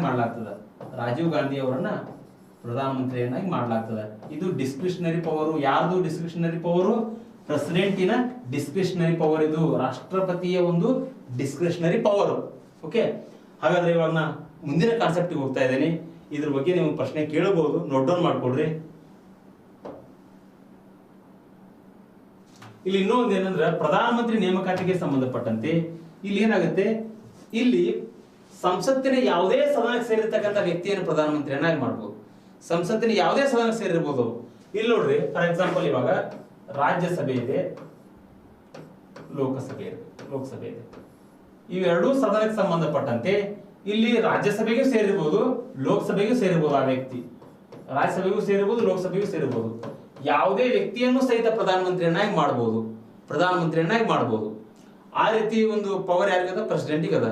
ಆದ್ರೆ ಇಲ್ಲಿ ಒಂದ್ ವೇಳೆ ಸಂಸತ್ತಿನ ಯಾವುದೇ ಸದನ ಸೇರಿರ್ತಕ್ಕಂಥ ವ್ಯಕ್ತಿ ಪ್ರಧಾನಮಂತ್ರಿ ಮಾಡೋದು ಹೋಗ್ಲಿ ಒಂದ್ ಕಡೆ, ಯಾವುದೇ ಸದನ ಸೇರ್ಲಿಲ್ಲ ಅಂದ್ರೂ ಸಹಿತ ಆತನ ಪ್ರಧಾನಮಂತ್ರಿಯನ್ನಾಗಿ ಮಾಡಬಹುದು.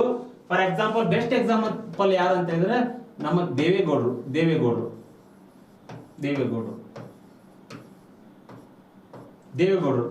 ಇವರು ಒಂದ್ ವೇಳೆ 6 ಮಂತ್ ಒಳಗಡೆ ಏನ್ ಮಾಡಬೇಕು, ಮತ್ತೆ ಎಲೆಕ್ಷನ್ಸ್ ಗಳನ್ನು ಎದುರಿಸಬೇಕಾಗ್ತದೆ. ಅವರು 6 ಮಂತ್ ನಲ್ಲಿ ಅವರು ಲೋಕಸಭೆ ಅಥವಾ ರಾಜ್ಯಸಭೆಯ ಒಂದು ಸದಸ್ಯತ್ವವನ್ನು ತಗೊಳ್ಬೇಕಾಗ್ತದ. ಅಲ್ಲಿವರೆಗೂ ಅವ್ರು ಇರ್ತಾರೆ, ಅಲ್ಲಿವರೆಗೂ ಅಧಿಕಾರದಲ್ಲಿ ಇರ್ತಾರೆ. ಉದಾಹರಣೆ ನಿಮ್ಗೆ ಹೇಳುದಾದ್ರೆ, ಇಲ್ಲಿ ದೇವೇಗೌಡರು ಪರಿಸ್ಥಿತಿ ಅವಾಗ ಹಂಗಾಗಿತ್ತು. ಸಂಸತ್ತಿನ ಯಾವುದೂ ಸದನಕ್ಕೆ ಅವರು ಸೇರಿರ್ಲಿಲ್ಲ, ಲೋಕಸಭೆಯಲ್ಲೂ ಇರಲಿಲ್ಲ, ರಾಜ್ಯಸಭೆಯೂ ಇರಲಿಲ್ಲ. ಅವರು ಪ್ರಧಾನಮಂತ್ರಿಯಾಗಿ ಆಯ್ಕೆ ಆಗ್ತಾರೆ. ಅವಾಗ 6 ಮಂತ್ ಒಳಗಡೆ ಮತ್ತೆ ಅವರು 6 ತಿಂಗಳ ಒಳಗಡೆ ಏನ್ ಮಾಡ್ತಾರೆ, ಸದಸ್ಯತ್ವವನ್ನು ತಗೊಳ್ಬೇಕಾಗ್ತದ. ಲೋಕಸಭೆ ಅಥವಾ ರಾಜ್ಯಸಭೆಯ ಸದಸ್ಯತ್ವವನ್ನು ತಗೊಳ್ಬೇಕಾಗ್ತದ ಅವರು. ಓಕೆ, ಇದು ಕೂಡ ಅರ್ಥ ಆಗಿದೆ ಅಂತ ಹೇಳಿ ಭಾವಿಸ್ತೇನೆ ನಾನು. ಹಾಗಾದ್ರೆ ಇಲ್ಲಿ ಪ್ರಧಾನಮಂತ್ರಿಯ ಪ್ರಮಾಣ ವಚನಕ್ಕೆ ಸಂಬಂಧಪಟ್ಟಂತೆ ಇಲ್ಲಿ ಪ್ರಧಾನಮಂತ್ರಿ ಅದಾರ ಅಂತ ತಿಳ್ಕೊಳ್ರಿ. ಒಬ್ಬರು ಪ್ರಧಾನಮಂತ್ರಿ ಇಲ್ಲಿ ಏನ್ ಮಾಡ್ಬೋದು, ಈಗ ನರೇಂದ್ರ ಮೋದಿ ಅವರ ಪ್ರಧಾನಮಂತ್ರಿಗಳದಾರ ಅಂತ ತಿಳ್ಕೊಳ್ರಿ. ಅವರು ಪ್ರಮಾಣ ವಚನವನ್ನ ಬೋಧಿಸಬೇಕಾಗಿತ್ತು ಅಂತ ಹೇಳಿದ್ರೆ ರಾಷ್ಟ್ರಪತಿಯ ಒಂದು ನೇತೃತ್ವಗಳನ್ನ ಬೋಧಿಸಬೇಕು. ಪ್ರಮಾಣ ವಚನವನ್ನು ಸತ್ಯ, ನಿಷ್ಠೆ, ಸಂವಿಧಾನ ಬದ್ಧವಾಗಿ ನಾ ಏನ್ ಮಾಡ್ತಾ ಇದ್ದೀನಿ, ಅಧಿಕಾರವನ್ನು ತೆಗೆದುಕೊಳ್ತಾ ಇದ್ದೇನೆ ಅಂತ ಪ್ರಮಾಣ ವಚನವನ್ನು ಸ್ವೀಕರಿಸತಕ್ಕಂಥ ಕೆಲಸ ಪ್ರಧಾನಮಂತ್ರಿಗಳು ಮಾಡ್ತಾರೆ. ಅಲ್ಲಿ ಯಾರಿರ್ತಾರೆ, ರಾಷ್ಟ್ರಪತಿಯವರು ಇರ್ತಾರೆ. ರಾಷ್ಟ್ರಪತಿಯವರ ಒಂದು ಸಾರಥ್ಯದಲ್ಲಿ ಈ ಕೆಲಸ ಆಗ್ತಾ ಇರ್ತದ, ಪ್ರಮಾಣ ವಚನ ಅಂತಕ್ಕಂಥದ್ದು. ಹಾಗಾದ್ರೆ ಇವಾಗ ನೆಕ್ಸ್ಟ್ ಬರ್ತಕ್ಕಂಥ ಕಾನ್ಸೆಪ್ಟ್ ಏನಂದ್ರೆ, ಅಧಿಕಾರಾವಧಿಗೆ ಸಂಬಂಧಪಟ್ಟಂತೆ ಇಲ್ಲಿ ಇನ್ನೂ ಒಂದು ಅಂಶ ಏನಂದ್ರೆ, ರಾಷ್ಟ್ರಪತಿಯ ಒಂದು ಇಚ್ಛೆಯ ಪರ್ಯಂತವೇ ಏನಂತ ಹೇಳಿದ್ರೆ, ರಾಷ್ಟ್ರಪತಿಯ ಒಂದು ಇಚ್ಛೆಗೆ ಅನುಗುಣವಾಗಿ ಪ್ರಧಾನಮಂತ್ರಿಗಳು ಅಧಿಕಾರದಲ್ಲಿ ಇರ್ತಾರೆ. ಇದರ ಅರ್ಥ ಏನಂತ ಹೇಳಿದ್ರೆ ವೆರಿ ಸಿಂಪಲ್. ಇಲ್ಲಿ ಒಂದು ವೇಳೆ ಪ್ರಧಾನಮಂತ್ರಿಗಳು ಅಧಿಕಾರವನ್ನು ಹೆಂಗ್ ಕಳ್ಕೊಳ್ತಾರೆ, ಪ್ರಧಾನಮಂತ್ರಿ ಪೋಸ್ಟ್ ದಿಂದ ಹೆಂಗ್ ಹೊರಗಡೆ ಹೋಗ್ತಾರೆ ಅಂತ ಹೇಳಿದ್ರೆ, ಲೋಕಸಭೆಯಲ್ಲಿ ಬಹುಮತವನ್ನು ಸಾಬೀತು ಮಾಡಕ್ ಆಗ್ಲಿಲ್ಲ ಅಂತ ಹೇಳಿದ್ರೆ ಪ್ರಧಾನಮಂತ್ರಿಗಳು ಅಧಿಕಾರವನ್ನು ಕಳ್ಕೊಳ್ತಾರೆ. ಒಂದ್ ವೇಳೆ ಲೋಕಸಭೆ ವಿಸರ್ಜನೆಗೆ ಒಳಪಟ್ರೆ ಅವಾಗ್ಲೂ ಸಹಿತ ಅಧಿಕಾರವನ್ನು ಕಳ್ಕೊಳ್ತಾರೆ ಪ್ರಧಾನಮಂತ್ರಿಗಳು. ಇವೆರಡೂ ಅಂಶಗಳು ಇಂಪಾರ್ಟೆಂಟ್ ಆಗ್ತದೆ. ಬಟ್ ರಾಷ್ಟ್ರಪತಿಗಳು ಏನ್ ಮಾಡ್ತಾರೆ, ಅವಾಗ ಆ ಸಂದರ್ಭದಲ್ಲಿ ಪ್ರಧಾನಮಂತ್ರಿ ಅವರನ್ನ ಅಧಿಕಾರದಿಂದ ಕೆಳಗಿಳಿಸ್ತಕ್ಕಂಥ ಪವರ್ ರಾಷ್ಟ್ರಪತಿಗೆ ಇರ್ತದೆ. ಬಟ್ ಅಲ್ಲಿ ಏನಾಗಿರ್ಬೇಕು, ವಿಸರ್ಜನೆಗೆ ಒಳಪಟ್ಟಿರಬೇಕು, ಲೋಕಸಭೆ ವಿಸರ್ಜನೆಗೆ ಒಳಪಟ್ಟಿರಬೇಕು, ಅಥವಾ ಬಹುಮತವನ್ನು ಸಾಬೀತುಪಡಿಸಲಿಕ್ಕೆ ಆಗದೆ ಇರಬಹುದು. 2 ಕಂಡೀಷನ್ ಅಲ್ಲಿ. ಇವಾಗ ನೆಕ್ಸ್ಟ್ ಬರ್ತಕ್ಕಂಥ ಸಿಚುವೇಶನ್, ಇಲ್ಲಿ ಪ್ರಧಾನಮಂತ್ರಿ ಅಧಿಕಾರ ಮತ್ತು ಕಾರ್ಯಗಳು. ಇಲ್ಲಿ ಪ್ರಧಾನಮಂತ್ರಿ ಅಧಿಕಾರ ಮತ್ತು ಕಾರ್ಯಗಳಂತೇಳಿ ಬಂದಾಗ ಇದು ಇಂಪಾರ್ಟೆಂಟ್ ಆಗ್ತದೆ ರೀ. ಅಂದ್ರೆ ಒಂದು ರಾಷ್ಟ್ರಕ್ಕೆ ಒಂದು ರಾಷ್ಟ್ರದ ಒಂದು ಮೂಲಭೂತ ವ್ಯಕ್ತಿ ರೀ ಪ್ರಧಾನಮಂತ್ರಿ. ಯಾಕಂತ ಹೇಳಿದ್ರೆ ಒಬ್ಬ ರಾಜ್ಯದ ಮುಖ್ಯಮಂತ್ರಿ ಅಂದ ತಕ್ಷಣ ತನ್ನ ರಾಜ್ಯದ ಸರೌಂಡ್ನಲ್ಲಿ ಮಾತ್ರ ಅವ್ರು ಏನ್ ಮಾಡ್ಬೋದು, ಅಧಿಕಾರವನ್ನು ಚಲಾಯಿಸಬಹುದು. ಬಟ್ ಇಲ್ಲಿ ಪ್ರಧಾನಮಂತ್ರಿ ಅಂದ ತಕ್ಷಣ ಆಲ್ ಓವರ್ ಇಂಡಿಯಾ ಬಿಟ್ಟು ಸಹಿತ ಹೊರಗಿನ ದೇಶದೊಂದಿಗೂ ಸಹಿತ ಆ ಪ್ರಧಾನಮಂತ್ರಿ ಉತ್ತಮವಾಗಿರ್ತಕ್ಕಂಥ ಒಂದು ಸಂಬಂಧವನ್ನು ಇಟ್ಕೊಳ್ಬೇಕಾಗ್ತದೆ. ಬೇರೆ ಬೇರೆ ರಾಷ್ಟ್ರಗಳೊಂದಿಗೆ ಉತ್ತಮವಾಗಿರ್ತಕ್ಕಂಥ ಒಂದು ಸಂಬಂಧವನ್ನು ಕಾಯ್ಕೊಳ್ಬೇಕಾಗ್ತದ. ಜೊತೆಗೆ ಇಲ್ಲಿರ್ತಕ್ಕಂತಹ ಜನರ ಒಂದು ಸಮಸ್ಯೆಯನ್ನು ಕೂಡ ಆಲಿಸಬೇಕಾಗ್ತದ ಪ್ರಧಾನಮಂತ್ರಿ. ಅದ್ರ ಜೊತೆಗೆ ಒಂದೇ ರಾಜ್ಯಕ್ಕೆ ಸಂಬಂಧಪಟ್ಟಿರುವುದಿಲ್ಲ, ಆಲ್ ಓವರ್ ಇಂಡಿಯಾ ನಮ್ಮ ದೇಶದಲ್ಲಿರ್ತಕ್ಕಂಥ ಎಲ್ಲಾ ರಾಜ್ಯಗಳೇನಿದಾವಲ್ಲ ಆ ಎಲ್ಲಾ ರಾಜ್ಯಗಳಿಗೂ ಸಂಬಂಧಪಟ್ಟಂತೆ ಪ್ರಧಾನಮಂತ್ರಿಯವರು ಇಡೀ ರಾಷ್ಟ್ರಕ್ಕೆ ಸಂಬಂಧಪಟ್ಟಂತೆ ಕಾಯ್ದೆ ಕಾನೂನುಗಳನ್ನ ರೂಪಿಸಬೇಕಾಗ್ತದ. ಆ ಕಾಯ್ದೆ ಕಾನೂನುಗಳು ಏನಾಗಿರ್ತಾವ ಅಂತ ಹೇಳಿದ್ರೆ ಆ ಸರ್ಕಾರದ ಆಗು ಹೋಗುಗಳಿಗೆ ಸಂಬಂಧಪಟ್ಟಿರ್ತದ. ಜೊತೆಗೆ ಸರ್ಕಾರದ ಒಂದು ಅವಧಿಗೆ ಸರ್ಕಾರದ ಒಂದು ಏನಂತ ಹೇಳಿದ್ರೆ ಸರ್ಕಾರ ಕೈಗೊಳ್ಳತಕ್ಕಂತಹ ಯೋಜನೆಗಳು ನಿರ್ಧಾರಗಳು ಸರ್ಕಾರದ ಅವಧಿಗೆ ಸಂಬಂಧಪಟ್ಟಿರ್ತದ. ಇಲ್ಲ ಅಂತ ಹೇಳಿದ್ರೆ ಸರ್ಕಾರ ಬಿದ್ದು ಹೋಗ್ತದ.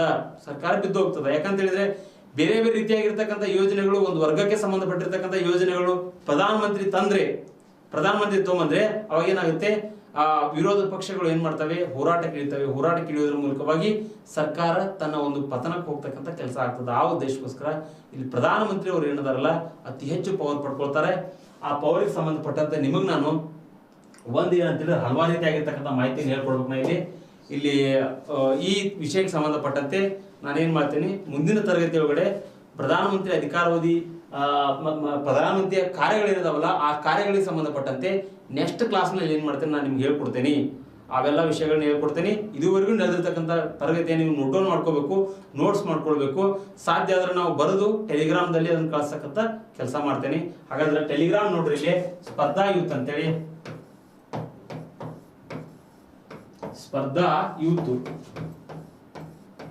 ಈ ಟೆಲಿಗ್ರಾಮ್ಗೆ ಎಲ್ಲರೂ ಜಾಯ್ನ್ ಆಗ್ರಿ, ಎಲ್ಲರೂ ಈ ಟೆಲಿಗ್ರಾಮ್ಗೆ ಜಾಯ್ನ್ ಆಗ್ರಿ ಅಂತ ಹೇಳ್ತಾ ಇದುವರೆಗೂ ಸಹಿತ ನನ್ನ ತರಗತಿಯನ್ನು ವೀಕ್ಷಿಸಿದ್ದಕ್ಕ ಕರ್ನಾಟಕದ ಎಲ್ಲಾ ಸ್ಪರ್ಧಾರ್ಥಿಗಳಿಗೂ ಮತ್ತೊಮ್ಮೆ ನಮಸ್ಕಾರಗಳನ್ನು ಹೇಳ್ತಾ ಈ ಟೆಲಿಗ್ರಾಮ್ಗೆ ಎಲ್ಲರೂ ಜಾಯ್ನ್ ಆಗ್ರಿ.